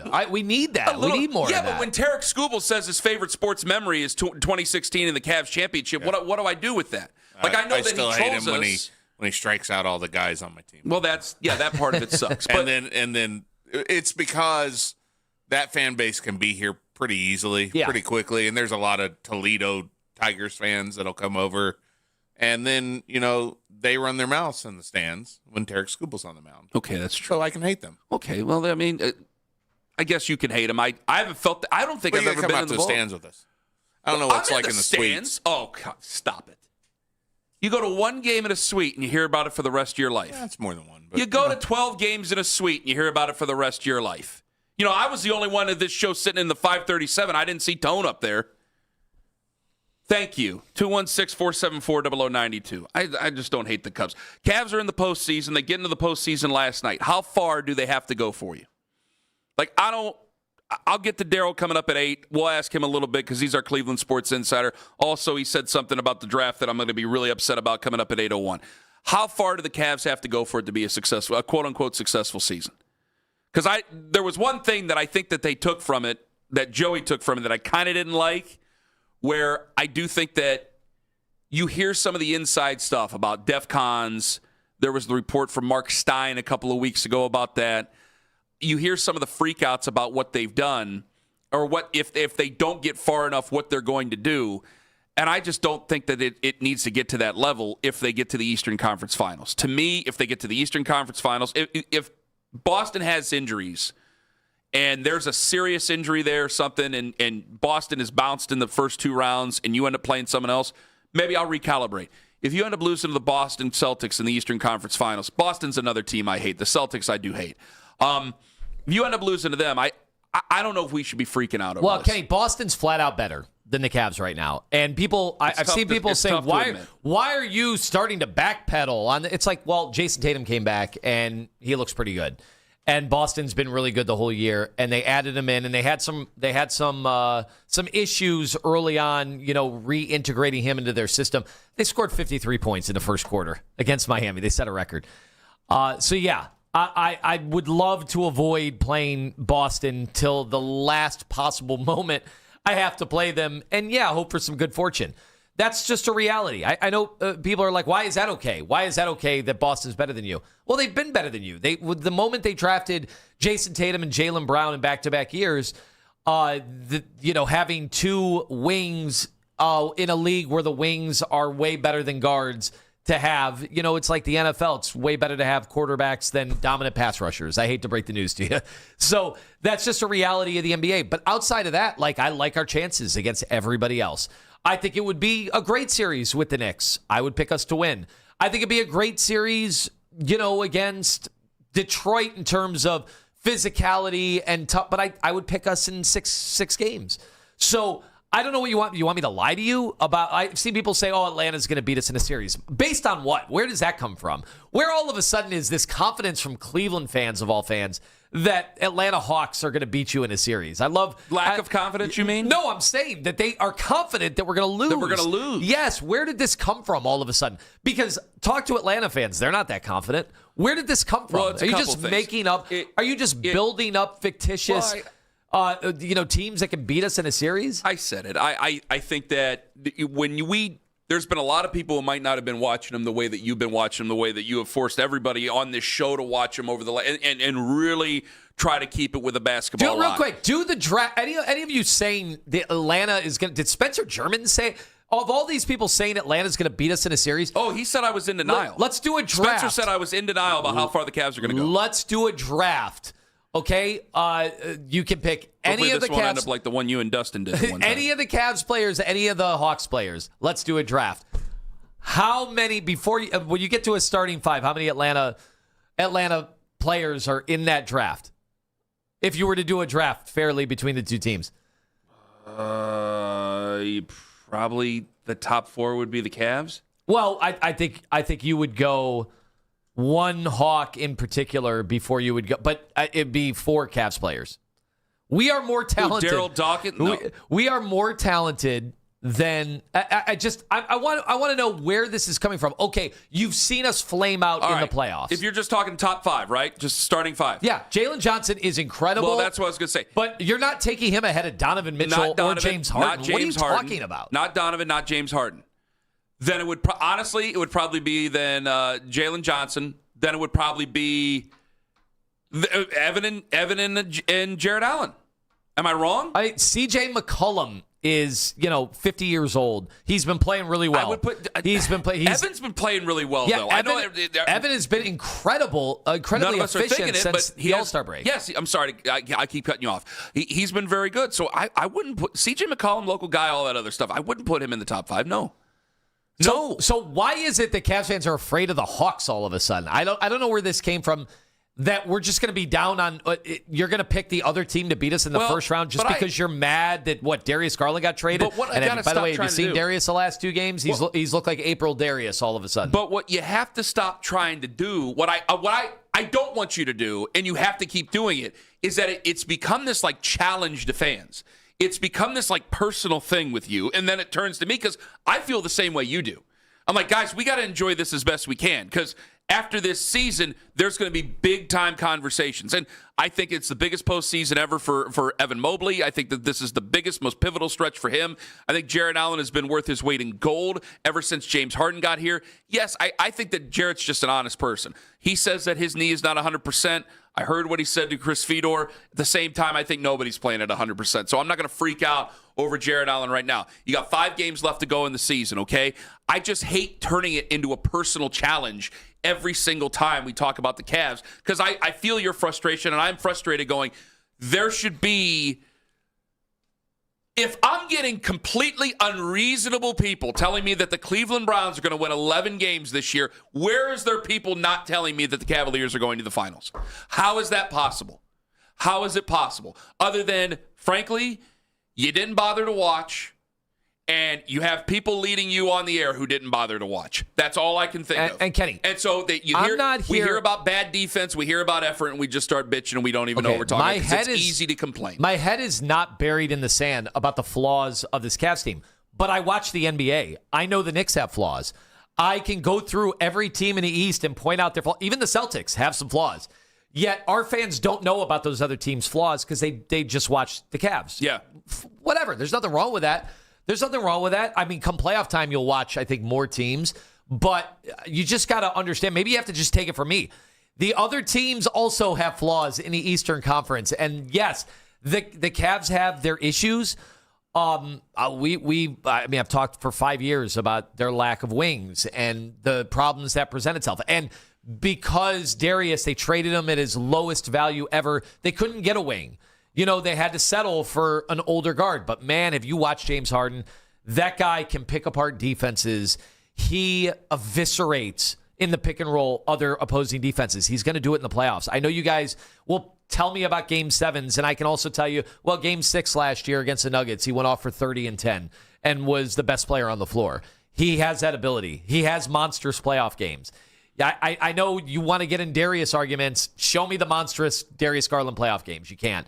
Darius has decent stretches. That's about it. And that's it. Yeah. James Harden has had humongous playoff games. You only have watched, the national guys crush him for game also, 7. Also, James has been forced to be a number one on a team. And that's Darius never had to be that guy. 216 good luck. 474-0092. Daryl Ruiter going to join us at 8:01. He said something that I thought was a little bit out of pocket a couple of days ago, and I want to ask him because if the Browns are stuck, the Browns are stuck, and there's nothing else that they can do. And I'm not just going to take a need just because it's a need. I'm going to take the best player because I'm going to feel that I'm wasting that pick if I do it. And I don't mean to give up too much, but what Daryl said upset me earlier this week, and he's going to hear about it coming up at 8:01. By the way, Cavs Conversations brought to you by the wonderful folks at Surfside Hard Iced Tea, who ask you to please enjoy that Surfside Hard Iced Tea responsibly. The future of the Guardians came up big last night. It's coming up in 5 minutes and about last night on The Fan. Window Nation and windownation.com. Come up.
much can happen around the globe that we never hear of. Embarrassing. We got to be better on defense. It won't matter till April. I think we know that. Y'all gonna write us off. We could go 82-0, no one would care. He's a piece of crap. The kid, he sucks. He's sucked his whole career. I got rumors about him, how he couldn't please his wife, and so now he's divorced. Put a damn winning team on the field. Now, the Ken Carman Show with Anthony Lima give their thoughts on what you might have missed about last night. Well, the Cavs beat the Warriors last night, 118-111, clinching a playoff spot. Max Strus, 24 points, 6 made threes. Here's Kenny Atkinson on Strus' performance. Big shot Max. It's just certain guys, their DNA, they're just made a big shot or a big offensive rebound. You know, that's why now that I know him better, it's like, man, we need him in the game. That was a tough choice, right? It's like Sam Max. Like, man, these choices are difficult. He keeps proving it. Wants to be in there at the end of the game, makes big shot, big plays. Last week or a couple weeks ago, I asked you guys if the Cavs could only play 5 players for a whole game, who would you start? And the conversation was between Sam Merrill and Dean Wade. I think Max Strus is taking the cake over that. I would start Max Strus in the playoffs here. It depends. Like, if they were playing the Knicks in a series, Max is going to really, really struggle defensively. And Dean Wade, I've seen him shut down Jalen Brunson. Max doesn't shut down anybody right now. I got to say, he looks like he's a step slow defensively. Offensively, he's fine. He's been incredible. I kind of feel like he's been so incredible that regression to the mean is coming, because he's shooting 50% from 3, and he's a career 37% three-point shooter. So who would you still start? Would you start? I wouldn't be surprised if in a playoff series he goes, 0 for 8, 1 for 9. Would you go Dean, or would you go Strus or Sam? Well, that's the thing. Sam is bringing another dimension. He's actually been been your more, taxes. He's been potent dribbling the basketball and getting to the basket a lot more. So, you got to keep that in mind. I just think this is going to be the tough part for Kenny, is figuring out on a nightly basis. Like, Max might start a playoff series and then be coming off the bench at the end of the series. And same thing for, everybody involved. They don't have your prototypical wing to start in a playoff series. It's one of the weaknesses of the Cavs. So I think he's got to have the pulse of that. I wouldn't just be married to, hey, Max is our starter and he's going to start all the playoff games. Because they are at a big deficit when you look at their guard. Even though Darius is no longer here, they're still starting 2 bad defensive guards in Donovan and James Harden. And then Max Strus is going to be undersized and outquicked by every 3 that he goes up against. Ken, anything to add there? No, I'm sorry. I was looking at your flannel. I was taken in by the flannel. I apologize. You look good. He's a son of a lumberjack. Come on. Is that what you wear on the tree farm, John? No. Yeah. It would make. Why wouldn't you wear it on the tree farm? Because it makes sense. It's so cold during the winter. I have to wear like 5. That's why you wear flannel. Shirts. Yeah, but not. This is the lightest flannel ever. Come on. It's so look that light. It's got a hood on and everything. It's so thin. I can't wear this outside to work. Come on. Stop it. Wow. I didn't realize. I didn't realize I was so out of line when I asked you about your flannel. Oh, goodness gracious. Is Granddad Calavita going to come in here and spank me now? What is going on here? I don't think you can take him, Ken. Yeah, I'm not going to try to fight your grandfather, John. Go ahead, buddy. Travis Bazana walked it off last night for the Columbus Clippers. He's got to come up soon. I mean, he's got to come up soon. I need him up. I need him up. I need him to be here. I need him to play. All right. So I want to ask Matt Foreman about this coming up at 8:40. He's the assistant general manager of the Cleveland Guardians. The first thing we're going to talk about with him. Jeff and Andy got into it. Andy wants him up bad. Chris Rose agreed with him a couple of days ago. Jeff, and he's going to side with the corporation.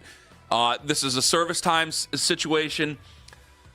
We're still doing service time in 2026? They should have done what the Pirates did. Yes. They had Connor Griffin at AAA to get him hot, and they brought him up for the home opener. And now everybody's so psyched about the home opener for the Pirates. Yeah, and I know about him down at AAA because Pony and Muller went out there to do their show out there, and they treated him like he was Elvis. And now here he is in Pony Pittsburgh. posted on Twitter today about that? I don't try to follow Pony at any time. It's been better for my career because of it. He says, who's going to have a better Pirates career? That Griffin or Barry Bonds? Barry Bonds had more.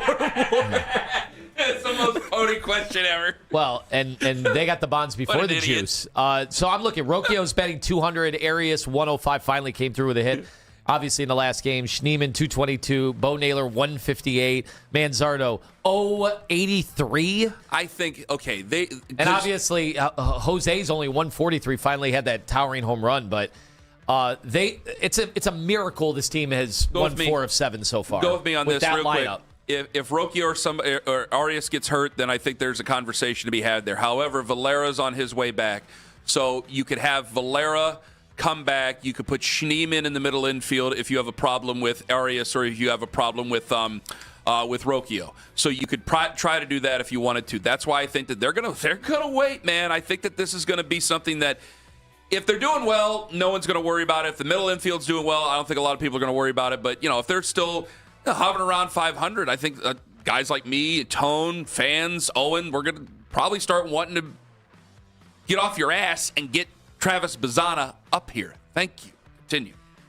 Phil Mickelson has pulled out of the Masters. Tiger Woods is not playing in the Masters. How did Phil pull out? What's just injury? What's the ailment? You heard that in Mackenzie's the update. Injury, or I heard health a reasons, family health situation. So I'm not gonna. We're all praying for you, Phil. I'm not. We're gonna have a seance at the end of the show. Seance? He's not dead.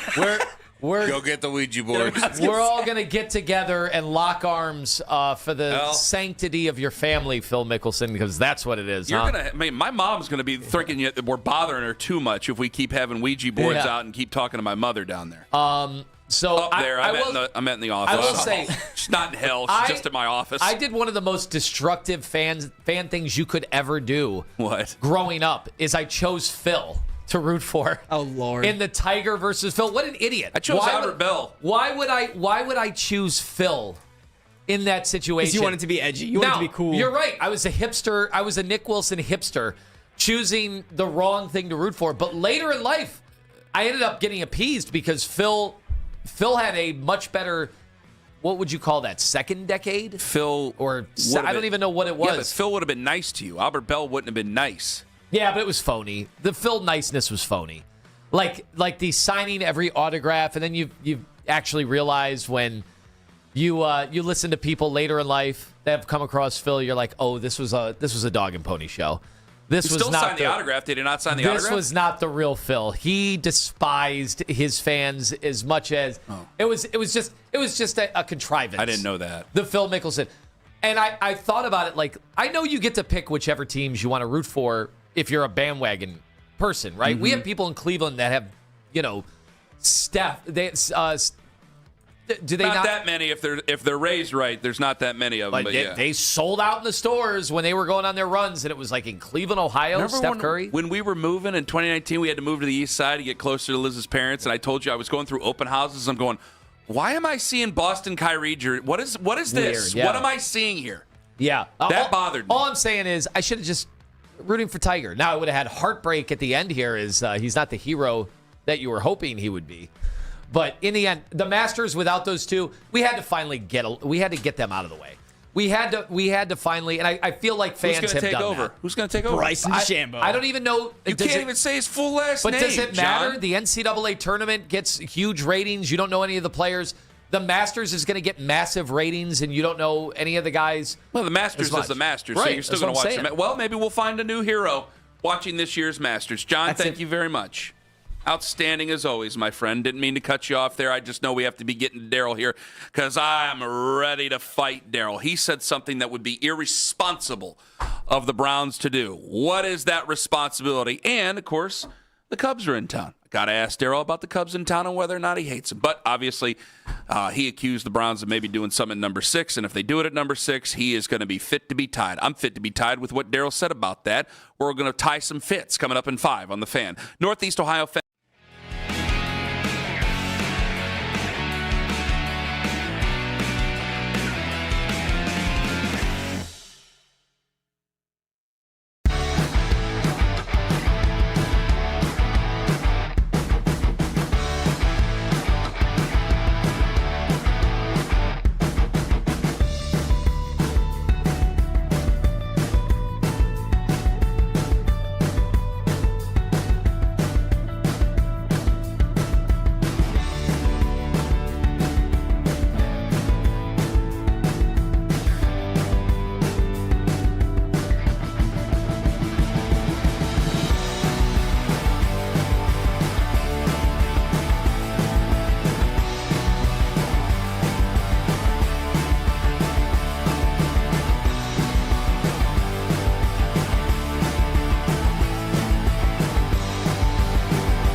I just think those people, I think they want to have a situation where the Browns aren't sitting there and telling everyone we're doing one thing when it's obvious they're doing something different. The Afternoon Drive. Weekdays starting at 2. We are Sports Radio 92.3 The Fan.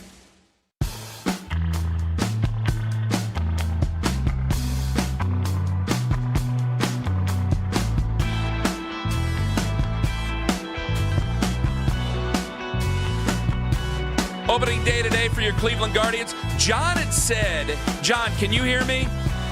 Yes, I can. John, why did you say that ABS? Did you wonder if ABS is emasculating umpires? I did say that because umpires are in control of the game, and you would argue with them, and there's nothing you can really do, right? The manager argues with the umpire. There is nothing that the manager can do to change anything. Now you can challenge pretty much anything you want, and the umpire's word is no longer the word of law. Aren't there female umpires though at some point? Yeah, there's a couple. So you got to find a different word. Like enfeeble. Would you enfeeble an umpire then is what you're saying? I guess that's the word to use, the gender-neutral term, yeah. There you go, my friend. Do you think that's possible too? I think C.B. Buckner felt that way.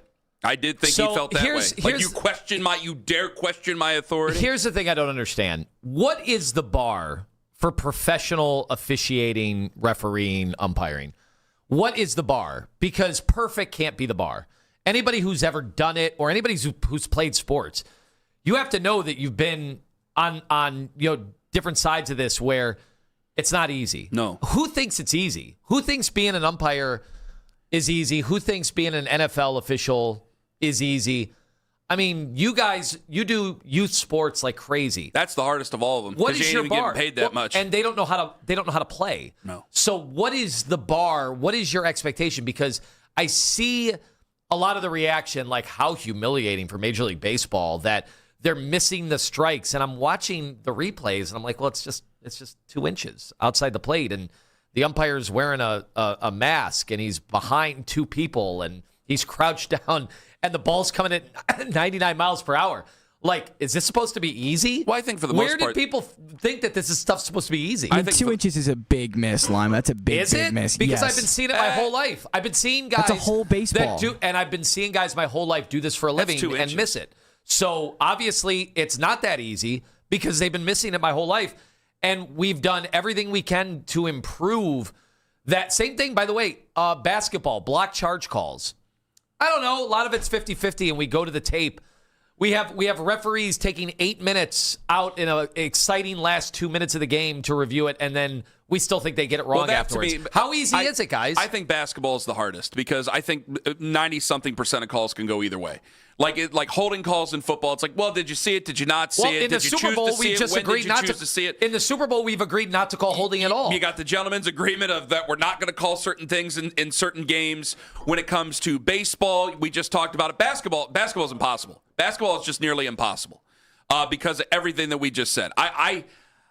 Anybody reffing basketball, and especially at the lower levels, I can't imagine it. But I think ABS has added a little bit to it. But like, I want to ask Matt Foreman about it. Like, for the guys coming up, do the young guys that the Guardians have actually have an advantage on what some of the veterans might have? Like, because my first thought was, well, like, you trust Jose Ramirez to challenge a call. Obviously, you would trust Stephen Quan. He's your leadoff hitter.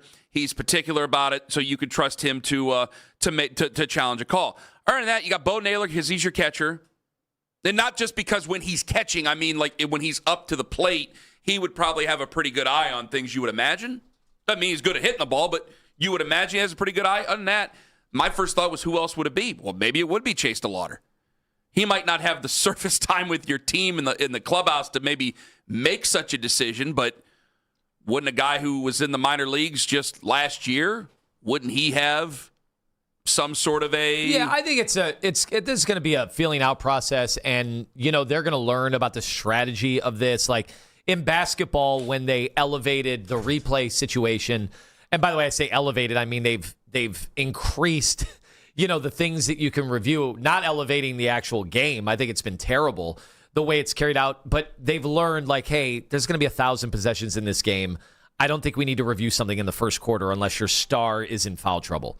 Like, I think that's something to pay attention to. But overall, I still haven't heard anybody really answer the question about what your expectation is for accuracy of these calls. Like, we always say, like, never make perfect the enemy of good. Like, what do you think it should be? Well, if you get 100 pitches in a game and we're saying 95%, 95 pitches are good, that's still really good.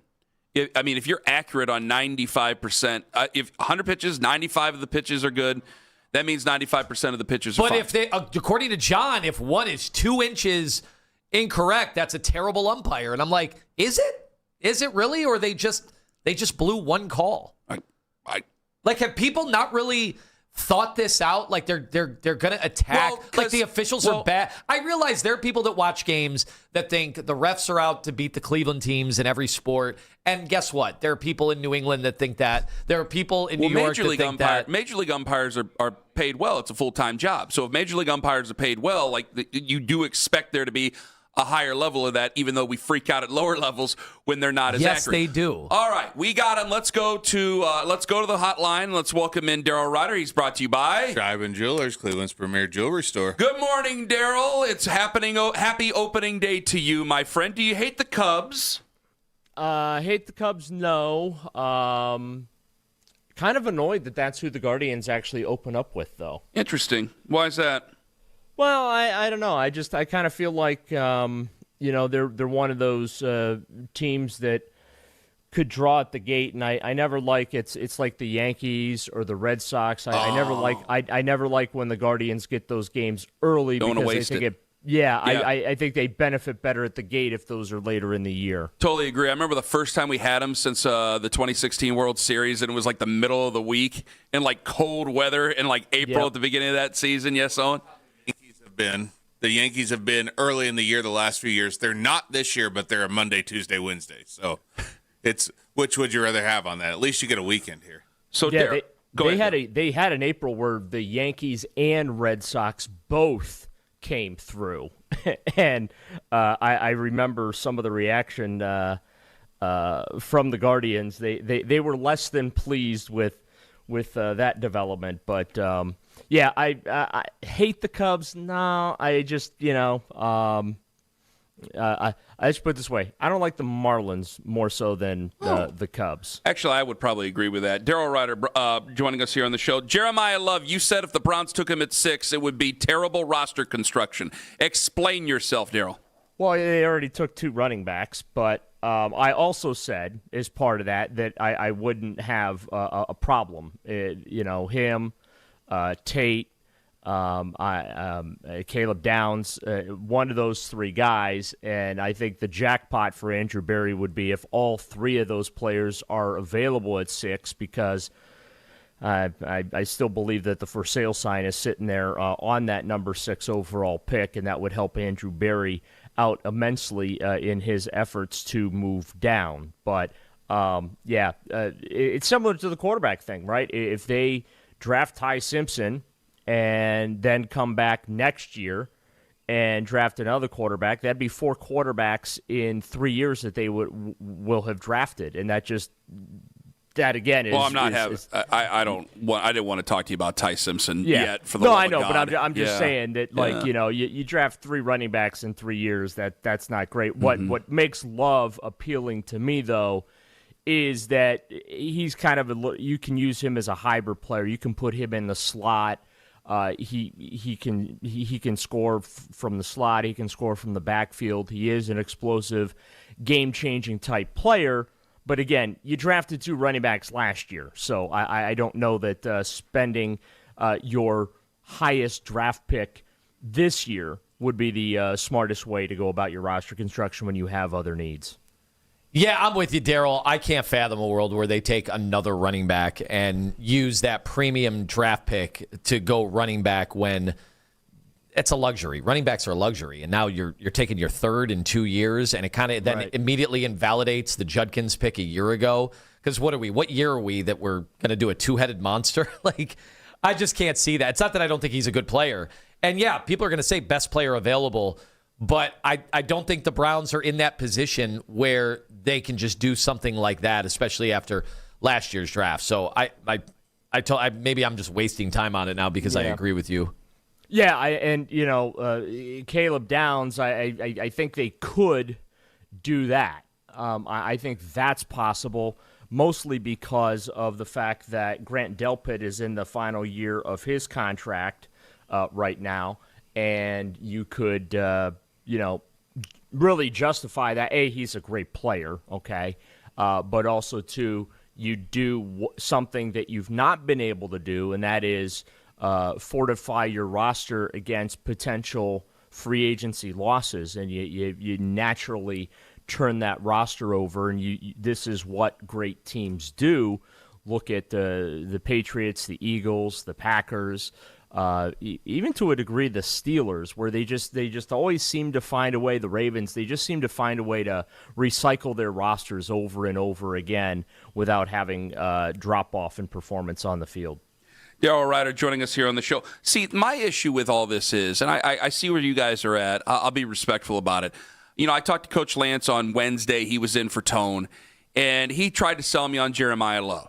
And I felt the same. I have felt the same way you guys did, but I don't want to be completely closed off. Ty Simpson at 6, I'm completely closed off. That's basically the one guy I'm closed off to.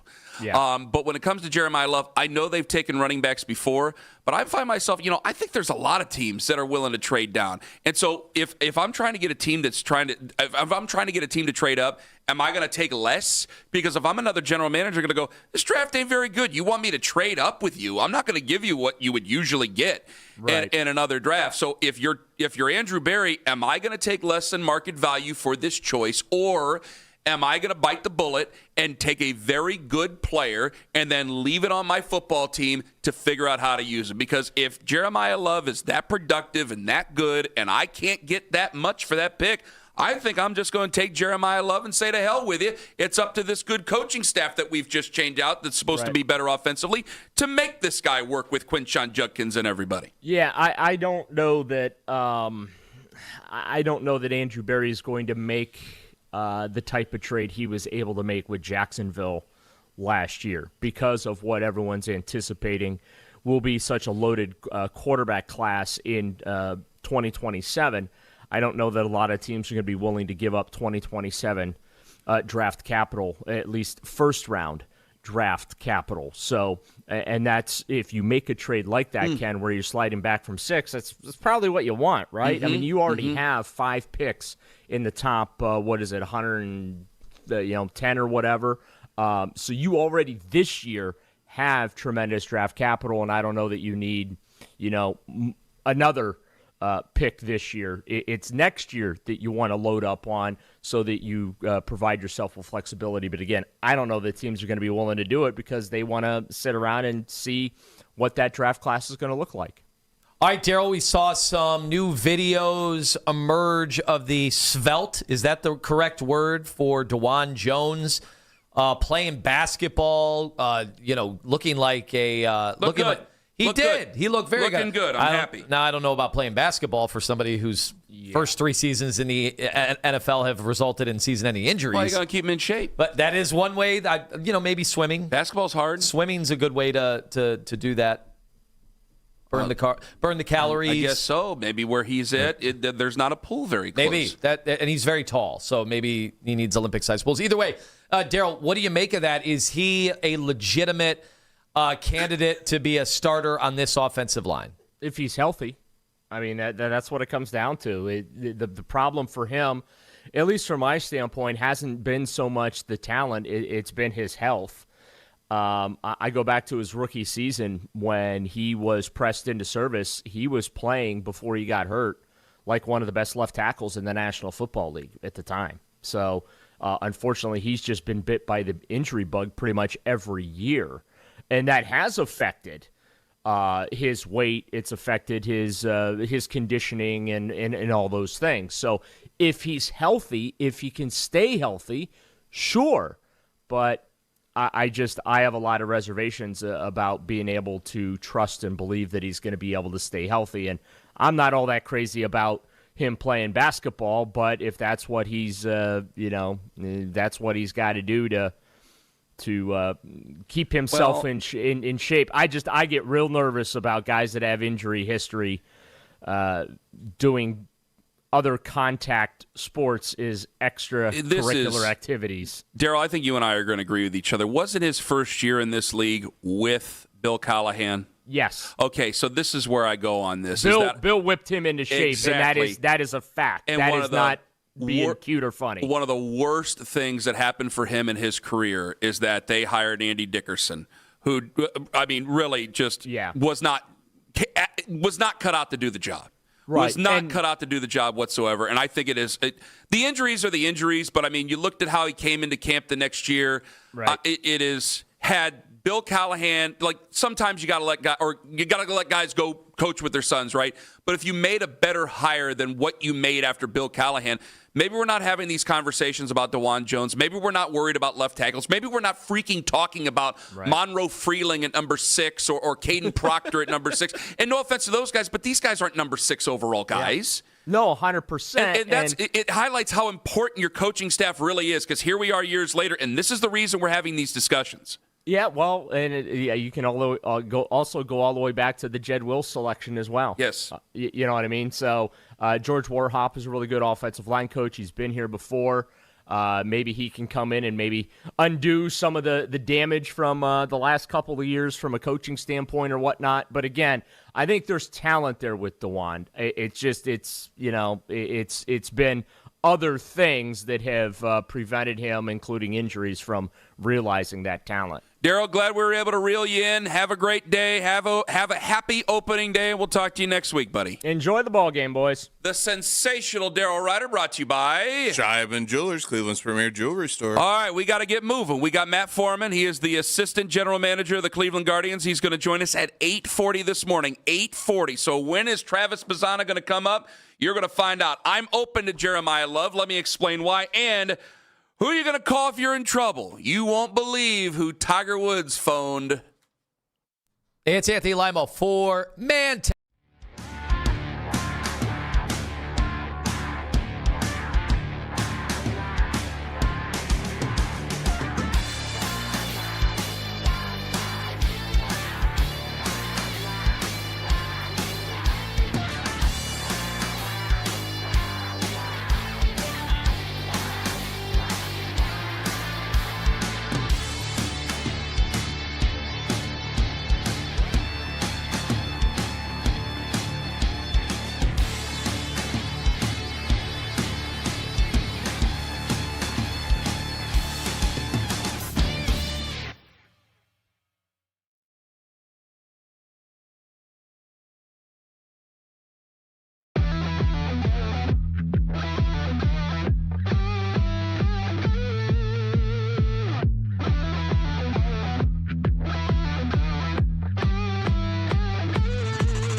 What makes Love appealing to me, though, you can use him as a hybrid player. You can put him in the slot. He can score from the slot. He can score from the backfield. He is an explosive, game-changing type player. But again, you drafted 2 running backs last year, so I don't know that spending your highest draft pick this year would be the smartest way to go about your roster construction when you have other needs. Matt Foreman, assistant GM of the Guardians, going to join us at 8:40 this morning, so about 14 minutes away. First question is going to be about Travis Bazana. Next couple of questions, obviously, going to be about these young guys and obviously Chase to Lauder. Matt Foreman, 8:40 this morning. What you just heard was Daryl with us just moments ago talking about Jeremiah Love. In the classic sense to me, it would be poor roster construction. Daryl is right. However, I need talent on the offensive side of the football. Because there are people going, well, Kenny, if you're bringing up how Dewan Jones suffered because of the hiring of Andy Dickerson, couldn't other guys have suffered because of the other people? And I said to Xavier P. on social media, which is brought to you by Scheiben Jewelers, Cleveland premier jewelry store. At 8:27 and 07 seconds for those scoring at home, I have to say that that's a hell of a point. None of us really like Chad O'Shea, so they should be better. How much better? I'm not sure. These guys aren't wizards. They're good. They're hopefully going to be good football coaches for this team. But in a classic sense, it would be poor roster construction. But I can still put both guys on the field. I can find a way to have Quinshon Judkins and Jeremiah Love on the field. And if I think they're going to try to trade down. I think everybody thinks they're going to try to trade down. Majority of Browns fans, they might not like it, but they predict that they're going to try to trade down. What if you're one of these other teams? I mean, you only got 10 minutes in real time. And I know they have conversations before all this, but you're going, I'm just not going to give up that much to move up there to go after a guy. Like, I'll trade with you, but you're not going to get what you would get in a good draft. I'm not going to make this move with you. And you're going, well, maybe this player is going to be so much better than all the other ones. I think running back has become more important here over these last couple of years. That's important to note. So, yeah, it would be kind of a tough sell because it's a running back and you took 2 last year, but he's still a fabulous player. I think that they could have way worse ideas than Jeremiah Love. So it's interesting. I'm trying, as I've said throughout the whole process, to be more open-minded this time around. But running back, for whatever reason, is just the place I can't go mentally. Even if you told me he's guaranteed going to be a good player, I'm like, well, okay, but that seems like a big-time luxury. And to put the best running back in the NFL right now. What if I told you he's going to be Bijan Robinson? Well, okay. What if I told you he's going to be Bijan Robinson? I mean, he's incredible, but how many wins has he helped the Atlanta you still need Falcons a quarterback. too? You still need a quarterback. Offensive line, you need quarterback. So that's part of the problem. He's been the most dynamic player. One of the most, top 5 dynamic players in the NFL. Are we sure that there's going to be a lineman there that can help us? Because they went. Right. Well, you're 100% true. They went free agency right. with 4/5 of the offensive line. So am I going to take Spencer Fano and stick him over at left tackle? Because if he was the best left tackle, because he played left tackle before and got replaced there, if he were the best left tackle for Utah, he'd have just been playing left tackle. Yeah. CeCe Mauanoa. Great player. Am I just going to draft him and stick him over all left these offensive linemen have flaws. And what am I going to do? Love has less flaws. Overdraft a Monroe Freeling just the position. And then not have him trot out there in the first series of the season because he's not ready? Part of me thinks it's two-pronged. If they were to take him at 6 overall, Love or who? Love. Okay. What does that tell me about Judkins? Does that mean they are very worried about Judkins, and so now last year's second-round pick is already doomed? No, I don't think it has to say but that. I'm just saying, I don't is think that it has to is say that part of the math? Also, No. Also, when you on a bad football team, and I hate to say, I know you're taking him because you think he'll help the bad football team become a good football team, but when you have a running back on a bad football team with the carries, the wear and tear, the hits. We know that running backs are really only, for the most part, they all can't be Adrian Peterson, but for the most part, 4 years. You get 4 years of guys, and what you're wasting one of them. Well, I got on 1 this year out team. of Trent Richardson before. Yeah, terrible I reference. know. I'm sorry. He did have a good year. That's making People my cannot point deny worse. he did have a good rookie year. We got the only good year out of him. We did. That's 100% true. And then what Joe Banner pulled off that trade, that's the only good move that Joe Banner made. I'm not giving him any credit. But all I'm saying is it's tough to subject. Jim Irsay pulled off that trade. Rest in peace. We even saw last year the toll of playing on a bad team for a rookie running back. We saw that with Judkins, and it ultimately led to him being taken out on a stretcher. But say I take Jared. Okay, well that was a throw out of the backfield. I know. So let me throw this at you. Yeah, you got two running backs back there.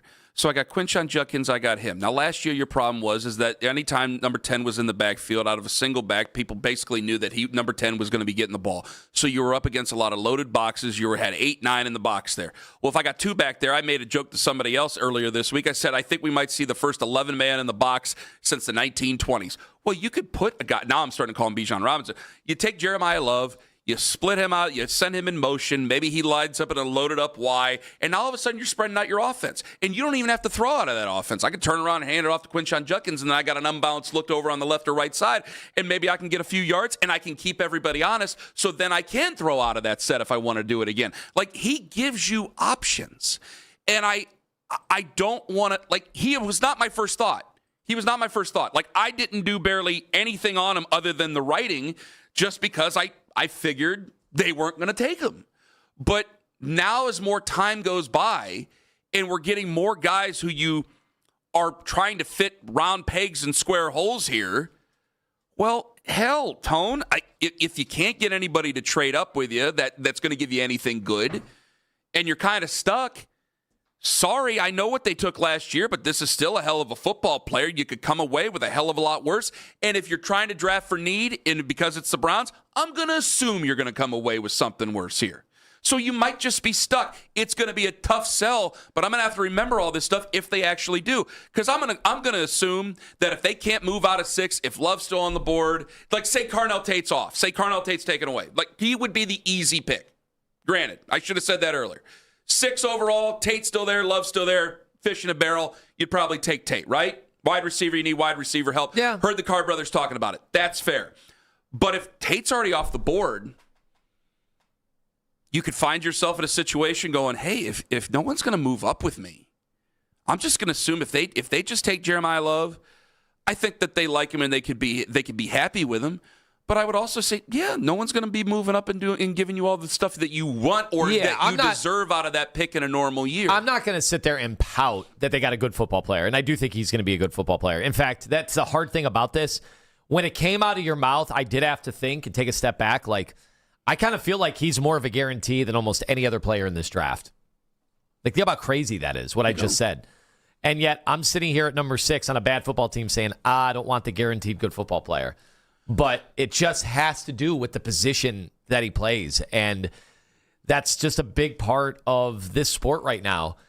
And I'm almost more willing to take a risk at an offensive line or even a wide receiver before I want to take the running back on a bad football team. Just seems like a luxury. There are 5 short minutes away from Matt Foreman, the assistant GM of the Guardians, joining us on the show. I've told you many times the first question I'm going to ask him, I want to hear his answer. I want you guys to hear his answer. When is Travis Bazana going to be coming up to this baseball team? Matt Foreman's going to answer that question in just over 5 minutes. And at 9:20 this morning, who are you going to call when you're in trouble?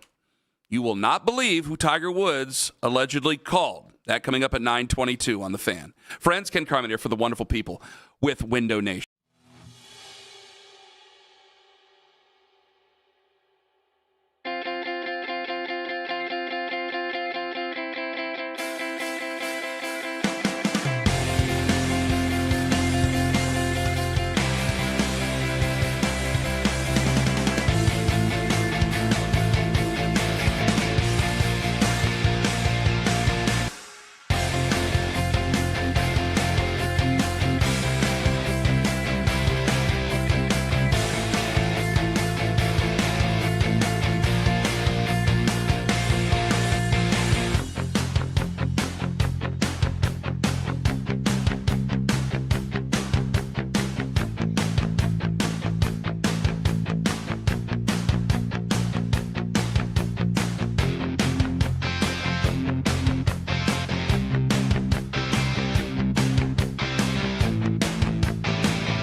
sprain in the same leg.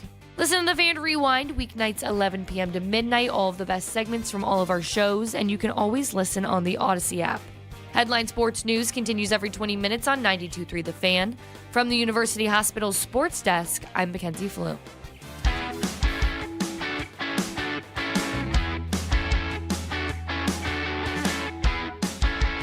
Opening day for the Guardians at the corner of Carnegie in Ontario. The stadium is finally finished. They kept it in good shape while they were working on it over the last 3 years, so that was fantastic. They did a good job with it, and now it's finished, and we have baseball today against the Chicago Cubs coming up at 4:10. The glorious blue seats.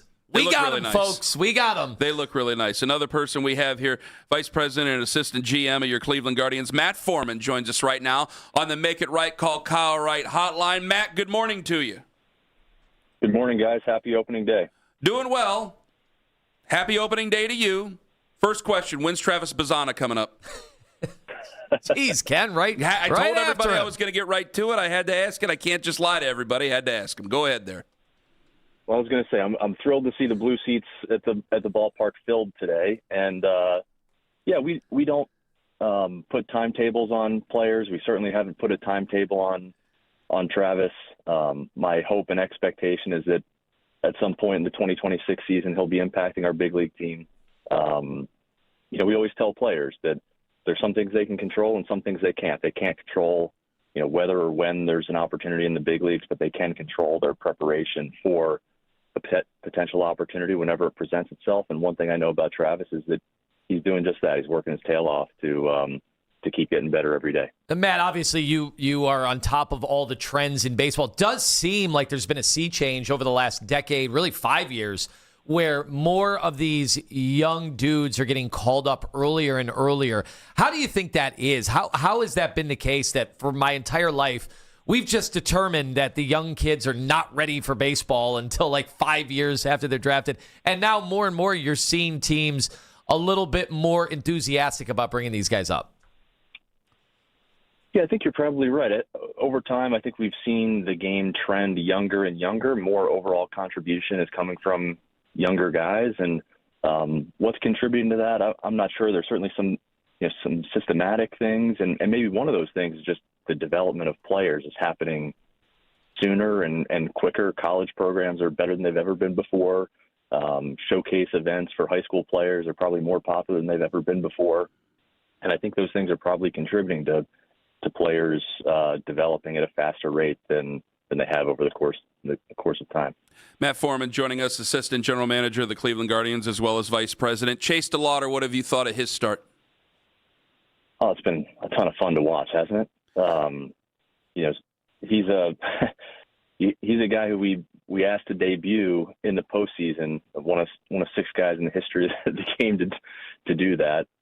Had some awesome contributions in the postseason last year, and it's certainly been fun to see the early impact he's made. I mean, the ball that he hit the opposite way in Seattle at night with the wind blowing in off of one of the best closers in the game, pretty impressive. He's a dynamic, well-rounded player, can contribute both offensively and defensively, and certainly he has the chance to change the game with one swing at a bat.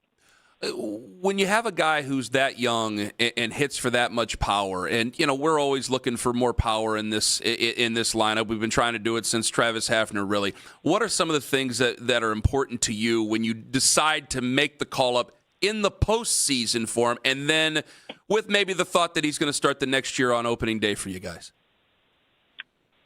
Yeah, well, I think on the offensive side, we really look at the quality of the at bat that a hitter has. What type of swing decisions are they making? Are they swinging at strikes? Are they taking balls? Are they scaring the pitcher out of the zone? And when they have a chance to do damage, are they taking advantage of those opportunities? And certainly, Chase has had that profile throughout his time in our organization. He's missed some time, but he's been a resilient guy when he's been challenged, missed time due to injury, or drops a ball in a postseason game on the biggest stage. Comes back the next inning and throws a runner out at third base in that situation, and has a big hit. So I think we've seen his maturity over the course of time. He's developed really good routines in the weight room, in the training room, and on the mental side, so that he's prepared every day. And I think his goal for this season is to be available as much as possible over the balance of the season. Well, it didn't go unnoticed that he's been available every game, even after he fouled that one off in some capacity, whether he was in the lineup DHing or, came in as a pinch hitter. So with that said, is that something that comes down from the organization, or is that a gut thing for the manager to be able to, go through the season, especially early part of the season, and let a youngster play that much? Yeah, it's a collaborative effort with Chase, our training staff, our strength staff, our coaching staff, including our manager, Stephen Vogt, our front office. We're all working together on this. And as I mentioned, Chase has a big voice in that. He's worked his tail off to develop routines so that he can be available as much as possible. And we're certainly monitoring him closely to make sure that he's, strong, physically prepared. And, we'll have to be thoughtful over the course of the season. I don't know that he's a guy who's going to play 162 games, but not many are. And the goal, like I said, is to have him available as much as possible. And he's certainly focused on that. And to this point in the season, he's done a great job. We are talking to Matt Foreman of the Guardians right now on the hotline. So I love talking about these young starting pitchers and to see what they were able to accomplish also out of the bullpen as well against that lineup with the Dodgers. Is that something that can galvanize the team very early in the season? I definitely think so. I mean, we saw it last September, right? We transitioned to a six-man rotation in September, had arguably the best pitching staff contribution down the stretch, leading to overcoming a 10.5 game, trailing by 10.5 games to Detroit in September last year. That group's certainly gotten off to a great start this season as well. I think the other night Monday night in LA, it was Austin Hedges celebrating 10 years of service in the major leagues, and it looked like Parker Messick had been a 10-year vet in that start. Kind of impressive what he was able to do. And then a couple nights later, Gavin Williams certainly pitched very capably as well. And I think with this group, you've seen at times they can build off of each other. They're a really tight-knit group. They love watching each other's bullpens. They love participating in each other's throwing programs.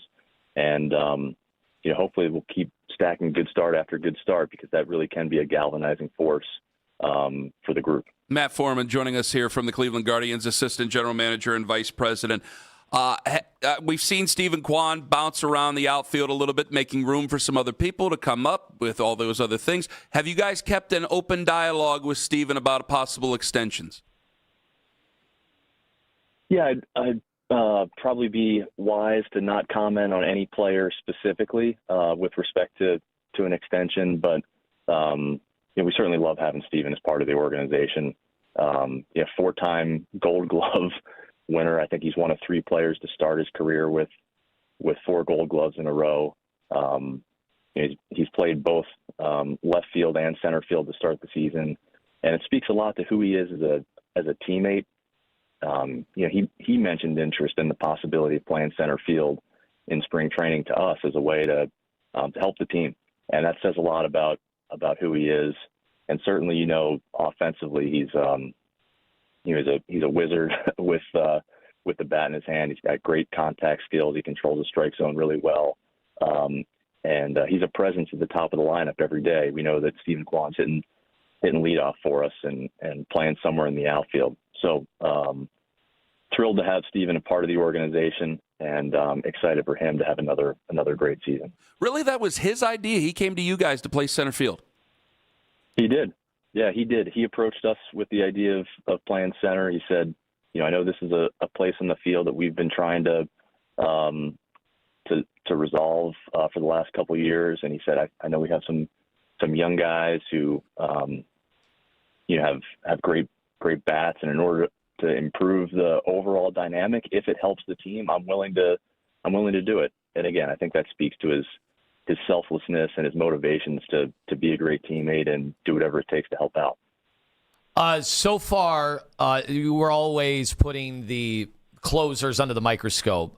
Cade Smith, taking over this role, you try to have a big leash for these guys at the early start of the season. And then he has a good pitch that gets belted out by Freddie Freeman, and you tip your cap. So how do you guard against not overreacting to things that happen in April, especially for a closer? Yeah, good question. I think by nature it's my job to have a level of concern about anything and everything, and in this case, I'm not particularly concerned about Cade. He's one of the most, if not the most diligent workers I've ever been around. He prepares himself exceptionally well. He had a great off season, a great spring training, and when you make a good pitch to a potential Hall of Fame hitter, and it goes over the fence, you kind of tip your cap to him. But Cade has pitched super effectively over the last several years. One of the best, what he does in the game, and know that he's going to be a big part of what we're doing this season. So Jose got a hold of one last time out, and he's just been incredible for this city, for the discounts that me personally, I don't ask players to take hometown discounts, but when they do and it helps the ball club, you have to absolutely love that type of guy and the leadership he shows. What has it been like, on this otherwise young team to have somebody like Jose day in and day out? I know we can kind of take it for granted, and you guys probably are used to it, but what is that like for some of the younger players? I think it's special. It's truly special. I mean, he's one of the very best players in the game, a perennial MVP candidate, an all-star, and truly he embodies everything that a professional should be. And certainly he hits big home runs like he did the other night, and 2-run shot in LA to kind of buffer the lead. But he also, busts down the line when he hits a chopper, tries to beat out an infield single. He plays Gold Glove caliber defense. He runs the bases hard. I mean, this is a guy who's got, almost had a 40-40 season not too long ago. He had 30 stolen base, 30 home runs just a year ago. He plays the game the right way.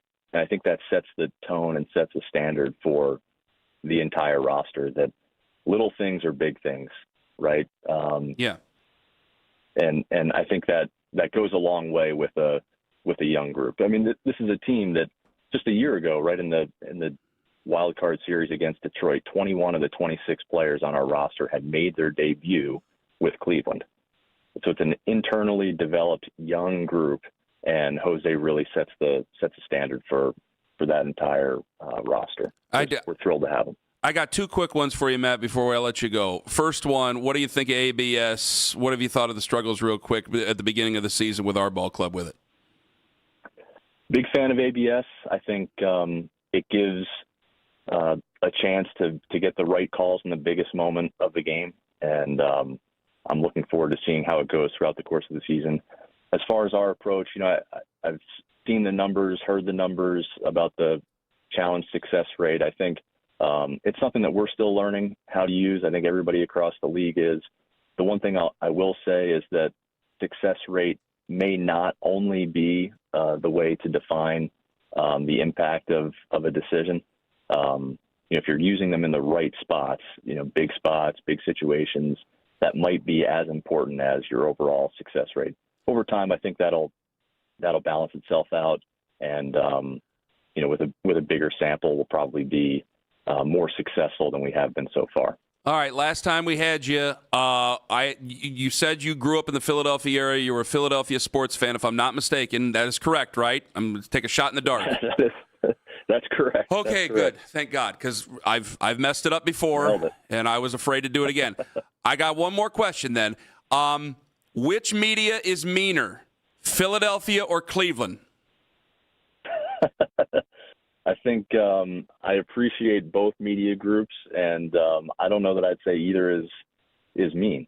I think I've enjoyed getting to know the media in both markets, and I appreciate our local media covering the Guardians as well as they do. Very interesting. Matt, thank you very much for the time. Enjoy opening day. Thanks so much, guys. Happy opening day. Thank you, Matt Foreman, Vice President and Assistant GM of the Cleveland Guardians. There was a specific reason I asked that question. I'll get to that later. And Lima took 2 days off and had to make up for lost time by working one part of the fan base into a shoot. Ken Carman, Anthony Lima. Watch us on YouTube Live for free, 92.3 The Fan. The real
Listen to the Fan Rewind weeknights 11 p.m. to midnight, all of the best segments from all of our shows, and you can always listen on the Odyssey app.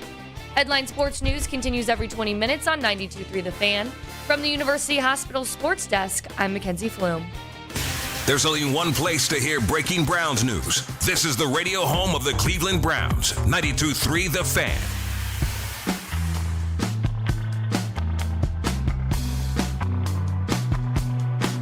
It is time to give away a team for the 92.3 The Fan mock draft. Game on in North Homestead. Lima, go ahead. All right, we are looking for a winner. You've got to be the second caller right now, 216-474-0092. Caller number 2, you get to be a GM of one of the famed 32 NFL picks at our 2026 mock draft. That's April 16th. Game on, located on Lorraine Road in North Olmsted. We heard the commissioner over the last few days, Daryl Ruiter, talking about this. It's one of the biggest events in Cleveland associated with football and mock drafting for sure. You'll get some exclusive Bud Light swag and a buffet dinner at the event. Must be 21 and older. We've already given away the number 1 overall pick. Who knows what kind of machinations and trade talks could be involved? I was in the bathroom. I felt like Goodfellas when he's going, Jimmy! Of course, I wasn't taking a shower at that time. Well, and it'll be relevant because, sitting there at number 1, is there a trade to be had? Everyone just assumes the Raiders are going to take Fernando Mendoza, which I saw some Shador, let's say, confidants. I saw some Shador people in his. Take a day off. Is it a tribe? I will not call it the other word. I'm abstaining. I will not say that. That's you, Owen. Okay. To the Shador fans across the country, I think that's beneath you to use that term. We almost got it. We got 3 hours and almost 4 minutes without having to say the name Shador Sanders. We almost made it, everybody. And if you say it one more time, he appears. He appears as QB1 wearing number 2. Ooh. Let's go to Keith at Olmsted Township. He's our big winner. Hello, Keith. Hey, how you doing? Keith. I'm doing well. I hope you enjoy this, because then after this, I got to find out what Lyman did to make everybody upset. So, Keith, are you ready to get your team? I am. I was there last year. It was a good time. Oh, this is good really stuff. Was. This is good All stuff. right, Here we go. I threw an anchor in. We picked out of something odd, and it threw the rest of the people off. Love it. That's what you got to do. You got to sabotage the entire event. Keith's going to do it again. How this segment's going. All right, here we go. We got the team. Here we go. I'm picking it. I got the bowl. You can see me on YouTube right now. Here we go. I have the team. It is pick number 5, the New York Football Giants. Carnell Tate. That might be the name. Right. That might be the one. Yep. All right. Keith, congratulations. I'm going to put you back on hold. Keith is back on hold, so now John can pick him up. Speaking of John, there was a reason why I asked Matt Foreman that question, and we'll get to that coming up at around 9:22 this morning. Also, if you're in trouble, who would you call? You wouldn't believe who Tiger Woods, almost said Ty Simpson. You wouldn't believe who Tiger Woods called. Would not call Ty Simpson to help me out of a situation. So I saw this, and look, before you say, hey, why are you just piggybacking off some rando on social media? It's not some rando. It's someone who Dewan Sanders help me out here. Has quote tweeted, has sometimes endorsed his tweets. So some of these individuals are very close to Shador Sanders. And so I never ascribe things that they say as to things Shador thinks. All right. But I've seen the father and the coach of the Buffaloes sign off on a lot of these tweets. So I think they're totally relevant to your quarterback. But I saw this yesterday. This from Hova76 talking about the comparisons between Shador and how he was treated pre-draft to Fernando Mendoza. And this series of sentences and quotes tries to underscore how one quarterback prospect a year ago was not being treated fairly, but now how Fernando Mendoza, who's going to be taken number 1 overall by the Raiders, is being treated totally different. And I just think it's fan fiction.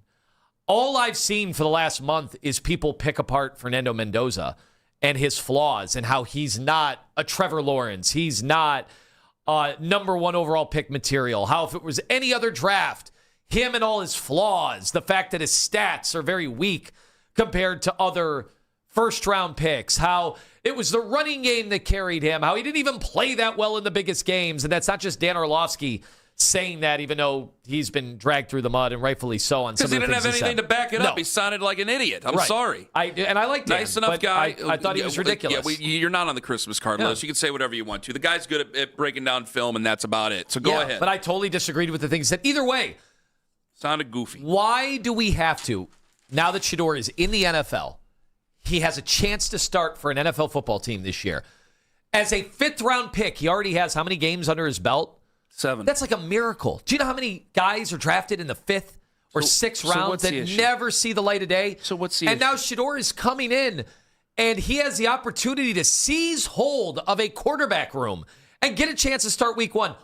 Guys, why are we obsessing about other quarterbacks after him that won the Heisman, won the national championship, are going to be taken number 1 overall, and we have to make it out? I'm seeing he's bringing up race.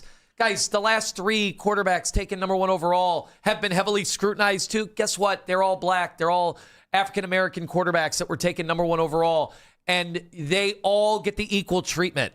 These quarterbacks don't just they don't just fall out of the sky and then we obsess about them, but then treat them as like angels. That's not what I'm not seeing that. I'm seeing Fernando Mendoza get crushed for all the flaws. Weirdo. How is that going to work in the locker room?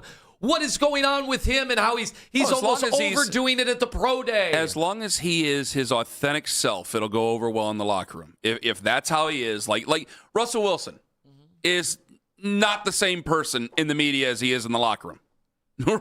Richard Sherman will tell anybody that. And so will other former teammates of Richard Sherman.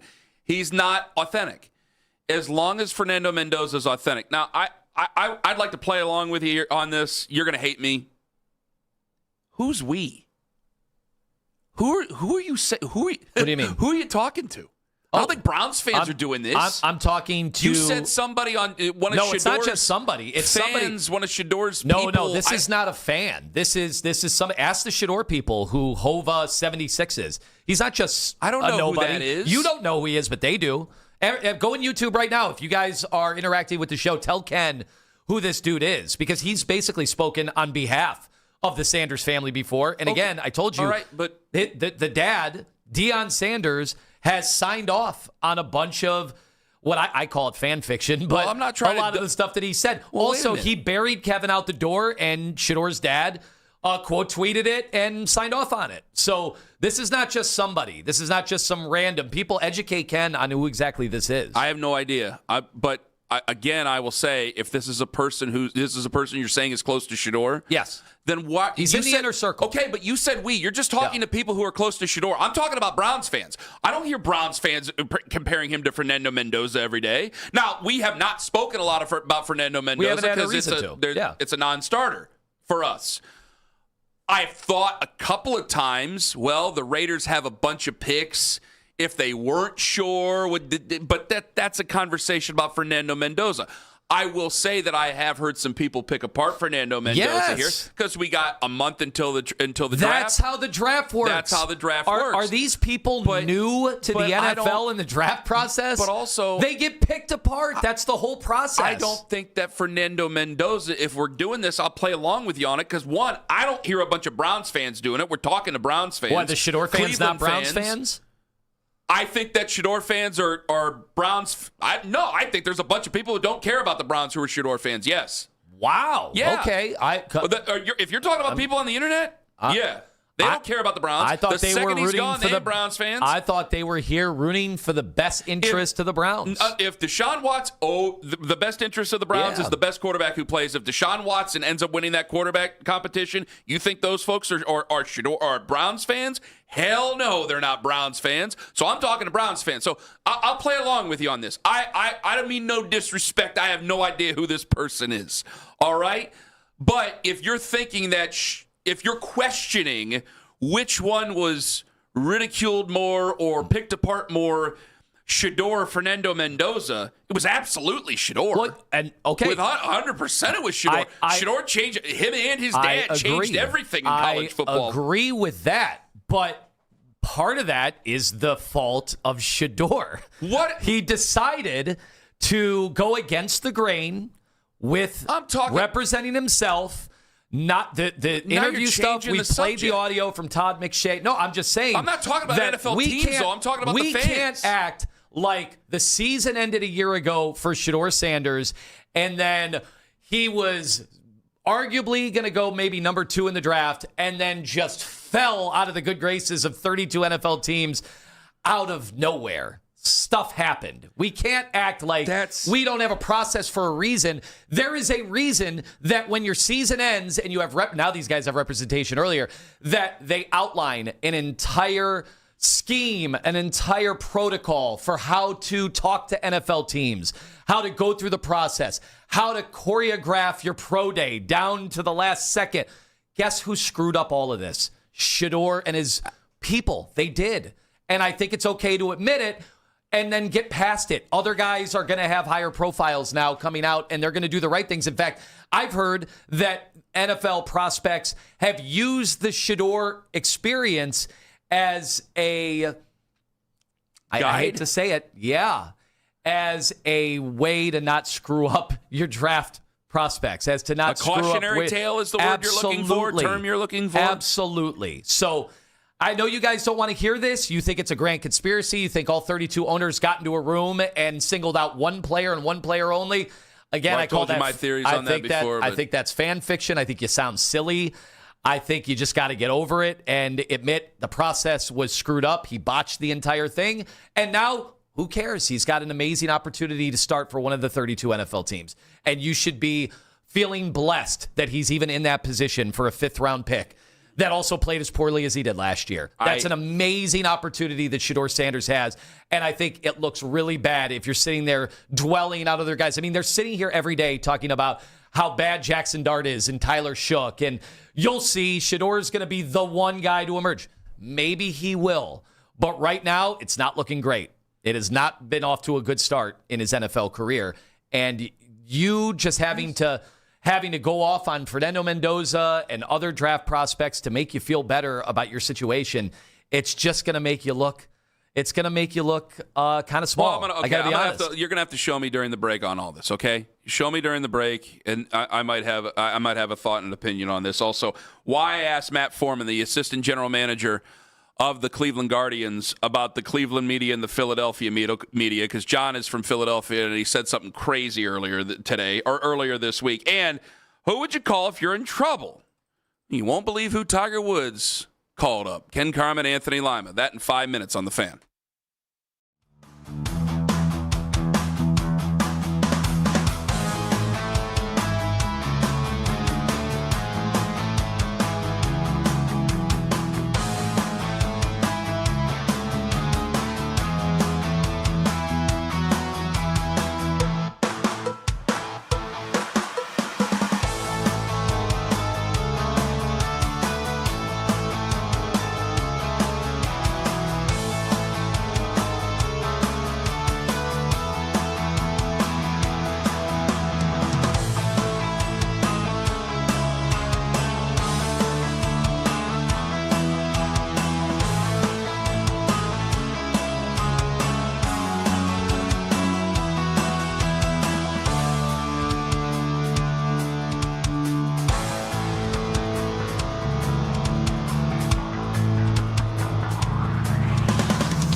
15 years in the majors following that. Want to catch highlights from the Fan throughout the day? Get over to 923thefan.com or favorite the Fan on the Odyssey app for all of today's headline segments. Headline Sports News continues every 20 minutes on 92.3 The Fan. From the University Hospital's Sports Desk, I'm Mackenzie Flume.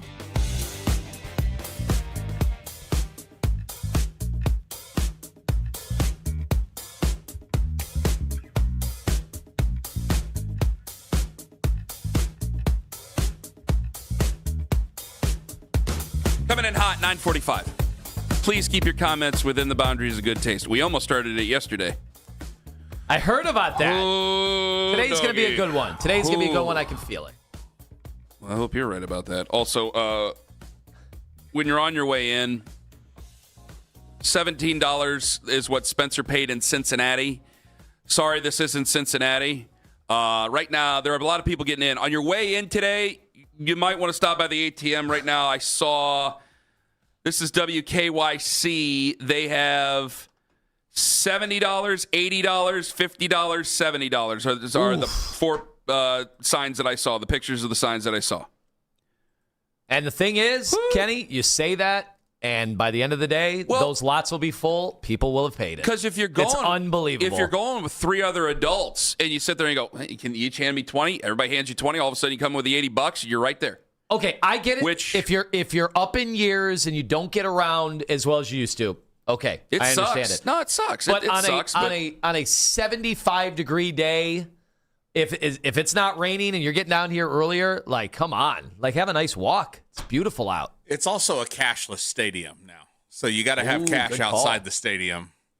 Then you get in. So I mean, some people would just go take $200 out of the ATM, right? Pay their fees, and then I got a better use for $200. I saw Tiger in the video on TMZ. He had the old school money clip. So Tiger is still. He had a black paper clip holding his money. He's still, that's right. And that's He's how still this going works. cash. This is great. Tiger's still going cash. Well, to do it radio style, speaking of Tiger Woods, Tiger Woods got pulled over for the triple zero suspected DUI. He didn't get pulled over, guys. He rolled over. I'm sorry. Yeah, he pulled himself over. He rolled over. Thank you. Duh. He didn't roll his swing over. He rolled his SUV over. So he rolled his SUV over, and this is audio from the police. This is body cam audio. Okay, so you're going to have to listen, because when you're in trouble, who do you call? I want to ask you that question after we hear who Tiger Woods might have called. Mr. Woods, get you to hang out down here with us, please. Thank you so much. All right, you got it. All right, thank you. Bye. Say again? Just keep you down here with us, please. Yeah, I was just talking to the president. The Prez, says Tiger Woods. It's a good number to have. I've not heard this before, and it sounded like he was like, let's make this go away. Here you go. Yeah, I was just talking to the president. Did you hear it that time? Absolutely amazing. I was talking to the president. Hey, what's up? Oh, got this pizza on Norton. Talking to the president. Prez, yeah. This comes back to the Tiger Phil thing. Do you like Tiger because he's never been Mr. Jovial? That is as arrogant a move as you could pull in your life. Okay. You have rolled over Kenny. your vehicle. You are not they're questioning you for DUI. You just said you haven't watched the footage. It didn't come off as arrogant. It didn't come off that way? It sounds very arrogant. It does sound extremely arrogant. Okay, I take it back. When they walked up, I guess he was on a knee, and he'd just been in a motor vehicle accident. He has a ton Proposing to a third wife, or he has a ton of injuries and had surgeries for things, right? But at some point he walks away. I watched 30 minutes of this morning while you guys were asking. What? Yes, while you guys were asking questions about media, I was watching this Tiger Woods body cam film here. Okay, so obviously, we understand it's very serious. He put other people at risk when he decided to go on the road, allegedly under suspicion of all the other stuff that wasn't alcohol. Yeah. Yes, I will say we all have one person we would call. Now, for me, it might be I know that. All right, I know that the minute you walk on campus at Ohio State as a football player, they give you a card. They give you a card of somebody to call, somebody that can help you out. You're supposed to be saying this on the air? I think it's common knowledge. If you are in a big-time program, even a small-time program, I think today, you have legal representation that is ready 24/7 to help you out, to make sure stuff like this doesn't end up on TMZ. What's crazy to me is that now I know people have wondered, well, is he talking about like the president of his condo association or his private gated community? Okay, I think it's not beyond the realm to believe that he has President Trump's number, knowing that the president gives out his cell phone. Bill Maher said last week that the president that calls him all these names texted him after a show about a month ago. Well, the president was asked about it, and he said he's spoken to Tiger since all of this has happened. And, gave his T's and P's to him, and he's hoping he gets better. I hope he gets better, too. What's crazy to me is that we're seeing this video. In the old days, if maybe it's just the year we live in 2026 with, body cams and everything. In the old days, this never sees the light of day if you call the president. Well, we're living in a new era, right? I mean, celebrities are not immune. Celebrities, anytime anything happens, I think you're telling me that high-ranking officials in the government at the highest order couldn't make things disappear? Well, just because you know the president doesn't mean you can just call the president to get out of something like that. I think that's what Tiger was assuming. I understand that, and that's why he was under suspicion of DUI, because he's saying he called the president on the phone. That's a very serious charge now, isn't it? So if you're saying you called the president on the phone, I'm sorry, buddy. Now let me ask you this. When it's Tiger, when it's Tiger, you absolutely believe, he probably just... He has President Trump loves to play golf. Yes, Tiger Woods is the most famous golfer in the world. I'm sure he's also dating President Trump's former daughter-in-law. So. That is right. Okay, we all know. Let's put our cards out on the table. It's basically family. Yeah. We all know politicians here. Yeah, this whole show knows local politicians. If you got pulled over in a municipality, I'm not going to say where, and you were going 46 and a 35. And you go, hold on, let me give a call to Mr. Mayor here. Mr. Mayor could or Mrs. could get you off the hook for that. For something minor, but rolling the vehicle down the road at suspicion of DUI, I don't think that's going to be just covered up, buddy. I'm saying now, that's years Tiger Woods, ago. I understand. We're just Kenny and Anthony. Who are you calling, Ken? I ain't telling you who I'm calling. Oh, if I actually got in trouble? He's got the dream team. What are you talking about? Well, yeah, but I can't call any of my... No, we're not talking dream team. Yeah. I'll tell you exactly who I'll call. Now, everybody's going to say you got to call your wife. She's the last person I'm calling when this happens. Lima's wife is just going to dress him down. I'm doing everything I can so the wife doesn't find out anything about this. I was wondering, what could that possibly be? 5 to 10. I swear to you, I'm not just saying this for show. I would call Anthony. No, you are one of the most duplicitous people I've ever met. You do have a pretty good heart, even though you're like that. And you know a lot of people in a lot of places, and they go, you get one phone call, and I'm going, if I know that my wife's going to be upset, I got to call Tone. Because I know he could put me in touch. I know he could put me in touch with people who could help me in some situation. God forbid. God forbid. Let's not go, because that's a bad accident. It's a bad choice. Say you got yourself caught up in a standoff. Oh my goodness! And now you got blood on your hands and on your shoes. I call Tone. You're doing this in an effort to get out of maybe apprehension, maybe being detained. No. Why are you calling him? Oh, I thought you were just calling for general help. We said we couldn't call to get out of a pinch. I'm not telling you who I'm calling to get out of a pinch, because then they'd be politicians, and I don't want to get anybody in trouble around here. We got elections coming up with some of these folks. No, I have. Would you maybe just see if Joe Thomas would hop on the phone with the officer real quick and, have I been pulled, and vouch for you? Have I been? That would carry some weight. I mean, you went to his Hall of Fame induction party. Let me tell you something. There's some officers, some older officers. If I put them on the phone with Bernie Kosar. But then what's worse? That would get me out of it. You got a young lineman at home? Maybe I got a guy out in Wisconsin can help you out. Could you imagine Teach some this? Footwork. Mr. Carman, could you come over here? Buddy, I think I could tell you that you're a good officer, and I think you matter. Let me just call up my buddy Bernie here for a second. Done. I think he'd agree with me Done. on that. What's worse?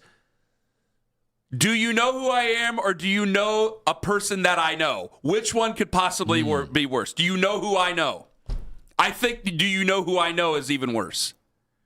That's pretty damn bad. Both are not good. I have zero problem with him calling the president. He says he's innocent, so call the president. Let's get this sorted out. We'll see if it works. I know who I would call, and that person just texted me because he's listening right now. I can't say you don't know who he is. Well, you two know who he is, but you've met him. I have. I know who it is. That's a good phone call. I got to tell you, that's a damn good phone call. Always nice to have somebody in your corner. Yeah, it is. Here you go. Somebody could sit out in your driveway and make sure no one messes with you. That's a good call to make. All right, you want me to address this Shador question you asked again? Even though we got opening day here and you're messing with people who know Shador personally, apparently. This is it? This is what you wanted me to do? I am trying to be fair, as you know I am. I'm not trying to be difficult, but I'm going to be difficult about this. I just don't think Shador fans or Browns fans need to worry about Fernando Mendoza and his pre-draft process. I don't think you need to worry about that. I think he's handling himself A-okay. I think Fernando Mendoza is the model of how you approach the pre-draft process. And the antithesis of that is whatever the hell Shador Sanders did last year. This is the I think same it's okay thing. to admit it. Hold on. Now, I got to, if you're a fan of a player, they're a fan of players. Now, even though that kind of, I'm going on 40 this year, I can't be a big fan of a player anymore. They're 20 years old. I'm done. Mm-hmm. The guys that I grew up loving, they're all in their 60s now. The guys I knew back in the day who are buddies, they're all around the same age. They're retiring now. Like Dewan Jones, great young man. I have an affinity for Dewan Jones. Love the kid. But am I going to wear a Dewan Jones jersey? No. It ain't going to happen. So this I can't understand. However, I have lived that life before. I have been a mega fan before. It happened to be when I was a child, and his father was playing for the San Francisco 49ers and then the Dallas Cowboys. I know before that and who after that, but go with me on this. When his dad was playing for the Niners and Cowboys, he was like the only 49er I liked, and then obviously I liked him when he was with the Cowboys. As a super fan of his dad, maybe that carries on for some of them. But yeah, if I felt the same way and I felt that my favorite player got wronged, of course I'm going to make comparisons. Of course I'm going to do that. Like, I don't think it's very fair that he was drugged through all this last year, and that if you were comparing other guys, like the Fernando Mendoza's number one with a bullet. Last year it was Cam Ward. So that I really can't share. But if we were having some conversation about Ty Simpson and he's shooting up the board, and it's not really like he is or anything, but we were making all these arguments, it's like, well, wait a minute. What the hell are we talking about here? Now, I look at a guy like Shador Sanders. Again, I just don't understand how you don't understand that super fans of players are going to feel wronged that their player is being scrutinized too much. Like, I saw the video that you told me about, during the break. He's talking about patting the ball. Yeah, that was a big thing about Shador Sanders. Whoever this person is, I've never seen this person before, okay? Whoever you are, and you're talking about Shador Sanders patting the football compared to Fernando Mendoza patting the football, I'm sorry, Tone, I'm not sorry. I think this person on the internet is right.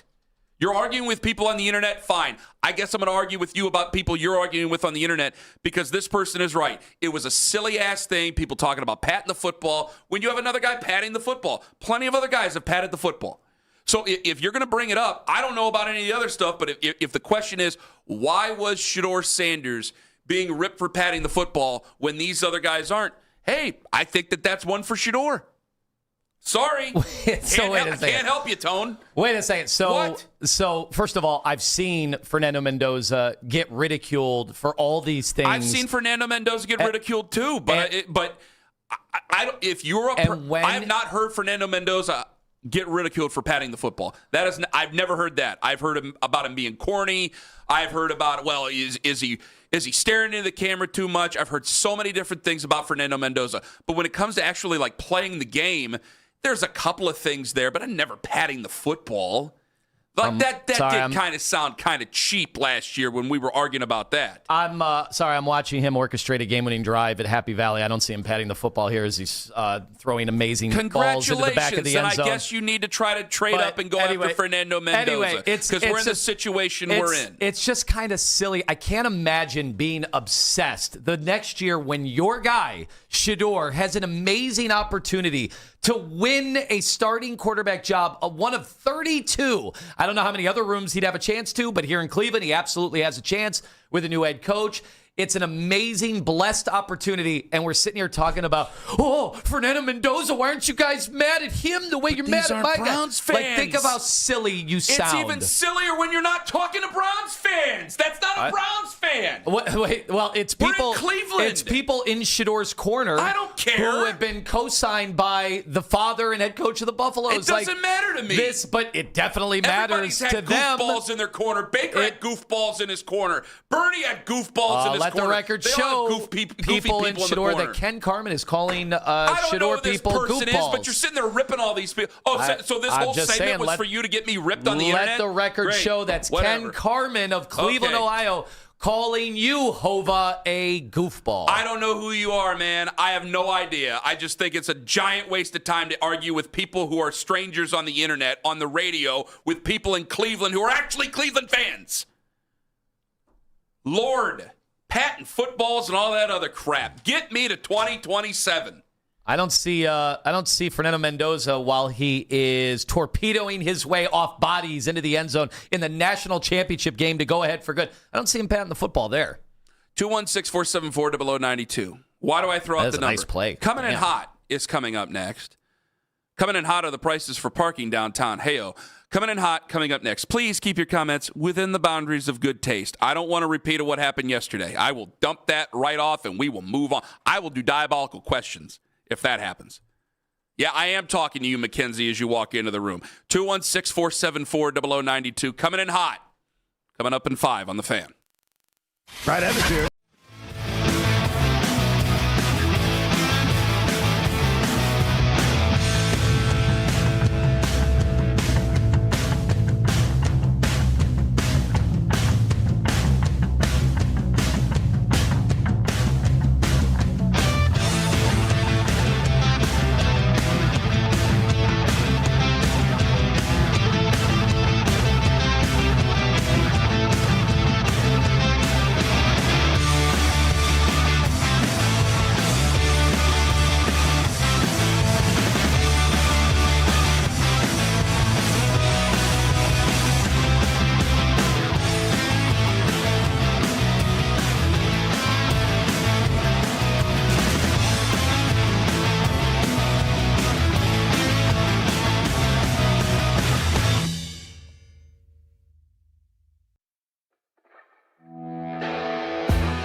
wager amount. See terms at sportsbook.fanduel.com. Gambling problem? Call 1-800-MY-RESET.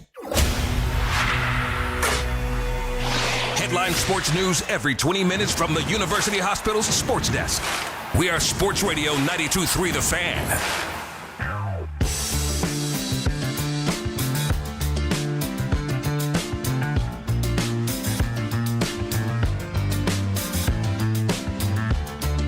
You're on your way in.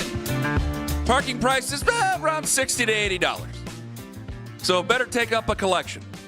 It is Good Friday. Get a collection plate going in the car. I think it's a cash business. Some take sliders. Some take card. Yeah. Especially if you're in a garage. Yeah. But some, they just like cold, hard cash. And then you go into a stadium that's actually cashless. So there you go. Enjoy your paper that they can't do anything about. Are we ready for Coming In Hot? Oh, I've been opening day edition of Coming In Hot. Gearing up. Some people said last week's was a disaster. And I said, my dad called it a disaster. Yeah. My own father. I said, Keith Britton, what's the problem? He was the one who got it to do that. That's his fault. Too many songs, people are saying. I am getting the complaints. Too many parody songs. Come on. They can't. We wouldn't know. We haven't done it in a month. Here we go. Here we are.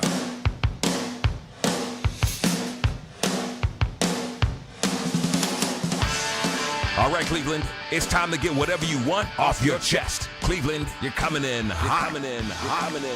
The phone lines are open now.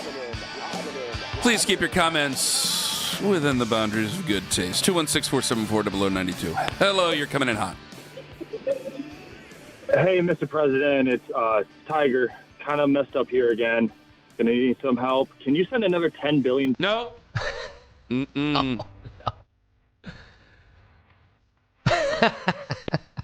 Hello, you're coming in hot. I agree with Mackenzie. I don't think we've sent any. Nope. Good to hear him back out there. Hey, Minnesota's He lives own. in Costa Rica. Oh, he's not in Minnesota anymore. He has a great old commercial for Chicago Lake Liquor Store back in the day. You can look that up. I think he calls everybody turkeys. Hello, you're coming in hot. It's the ghost of Neil Armstrong with a message from Mackenzie Flume. Champion foes. I will up them as those with a rubber hose. Never forget, Mackenzie, a lunatic is in your head. Okay, I don't know where else it's going. I didn't know what you were saying, but the beginning was fine. See? Hello, you're coming in hot. Okay, he's laughing before you even do it. So you're going to have to calm yourself down, sir. Just try not to laugh into the phone. Keep laughing. Hello, you're coming in hot. Yeah, I had a quick question for Mackenzie. Is she around?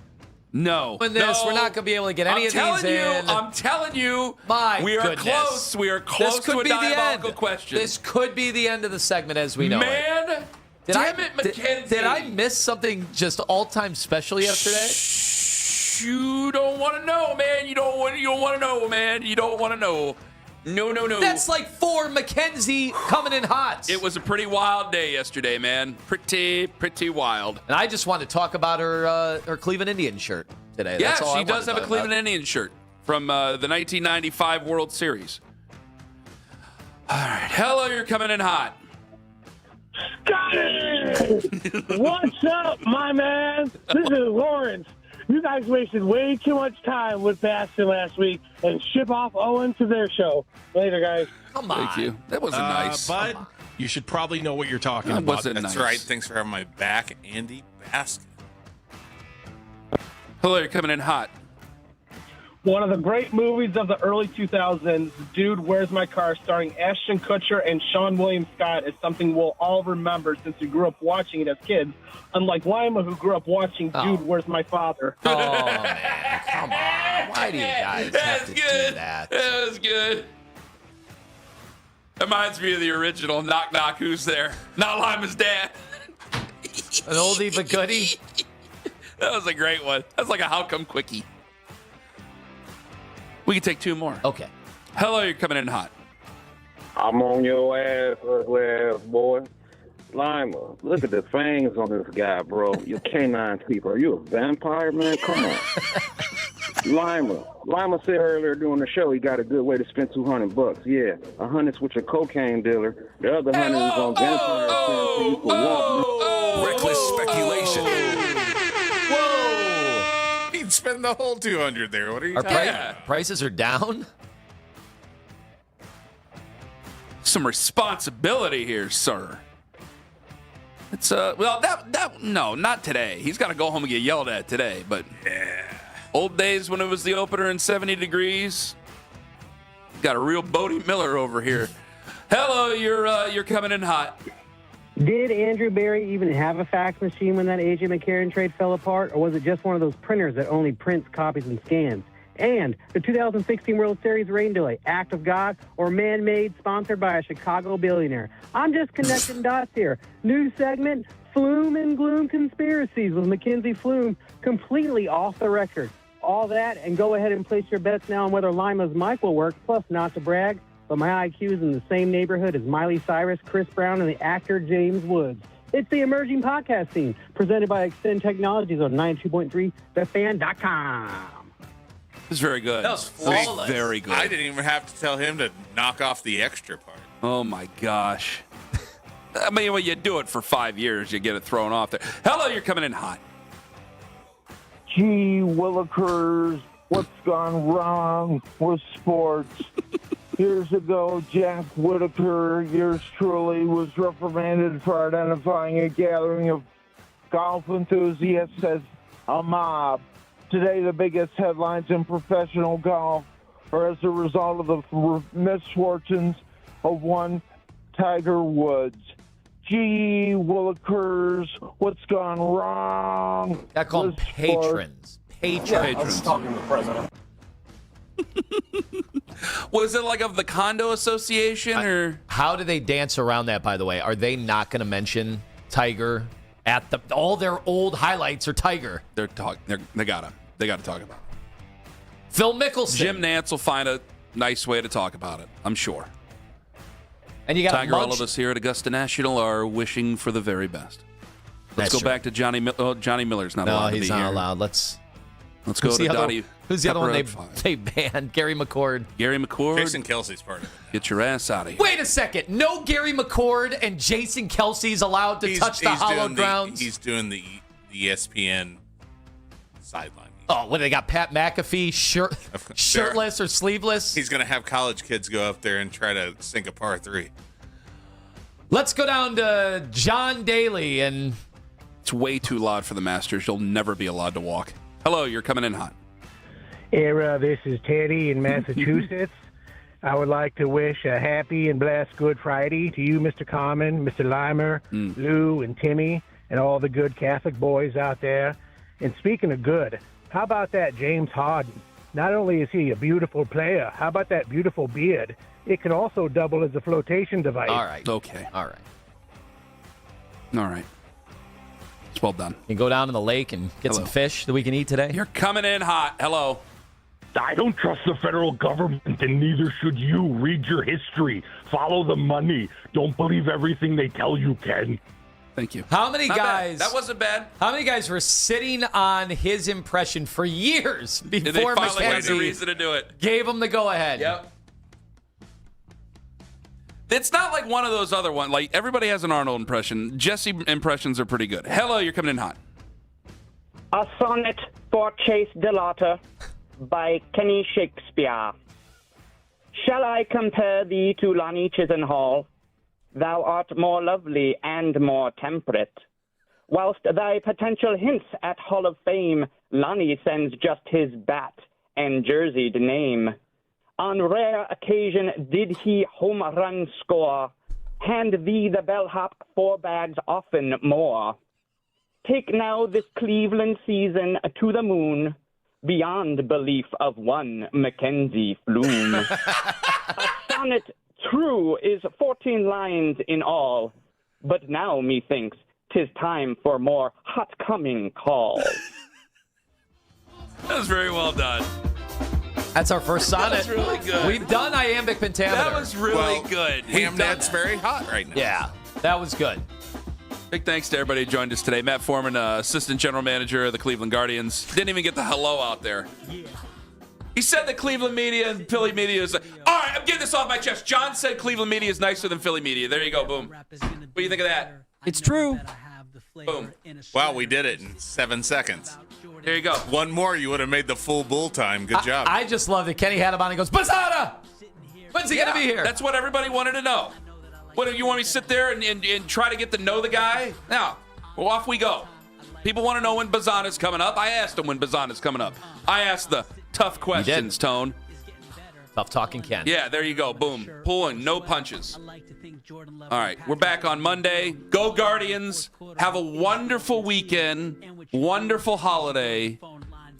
For Big Country, for Jeff, for Mackenzie, for Jesse the Body Ventura, Space travel. for John, for the Slippery Wizard Anthony Lima. I'm Ken Carman.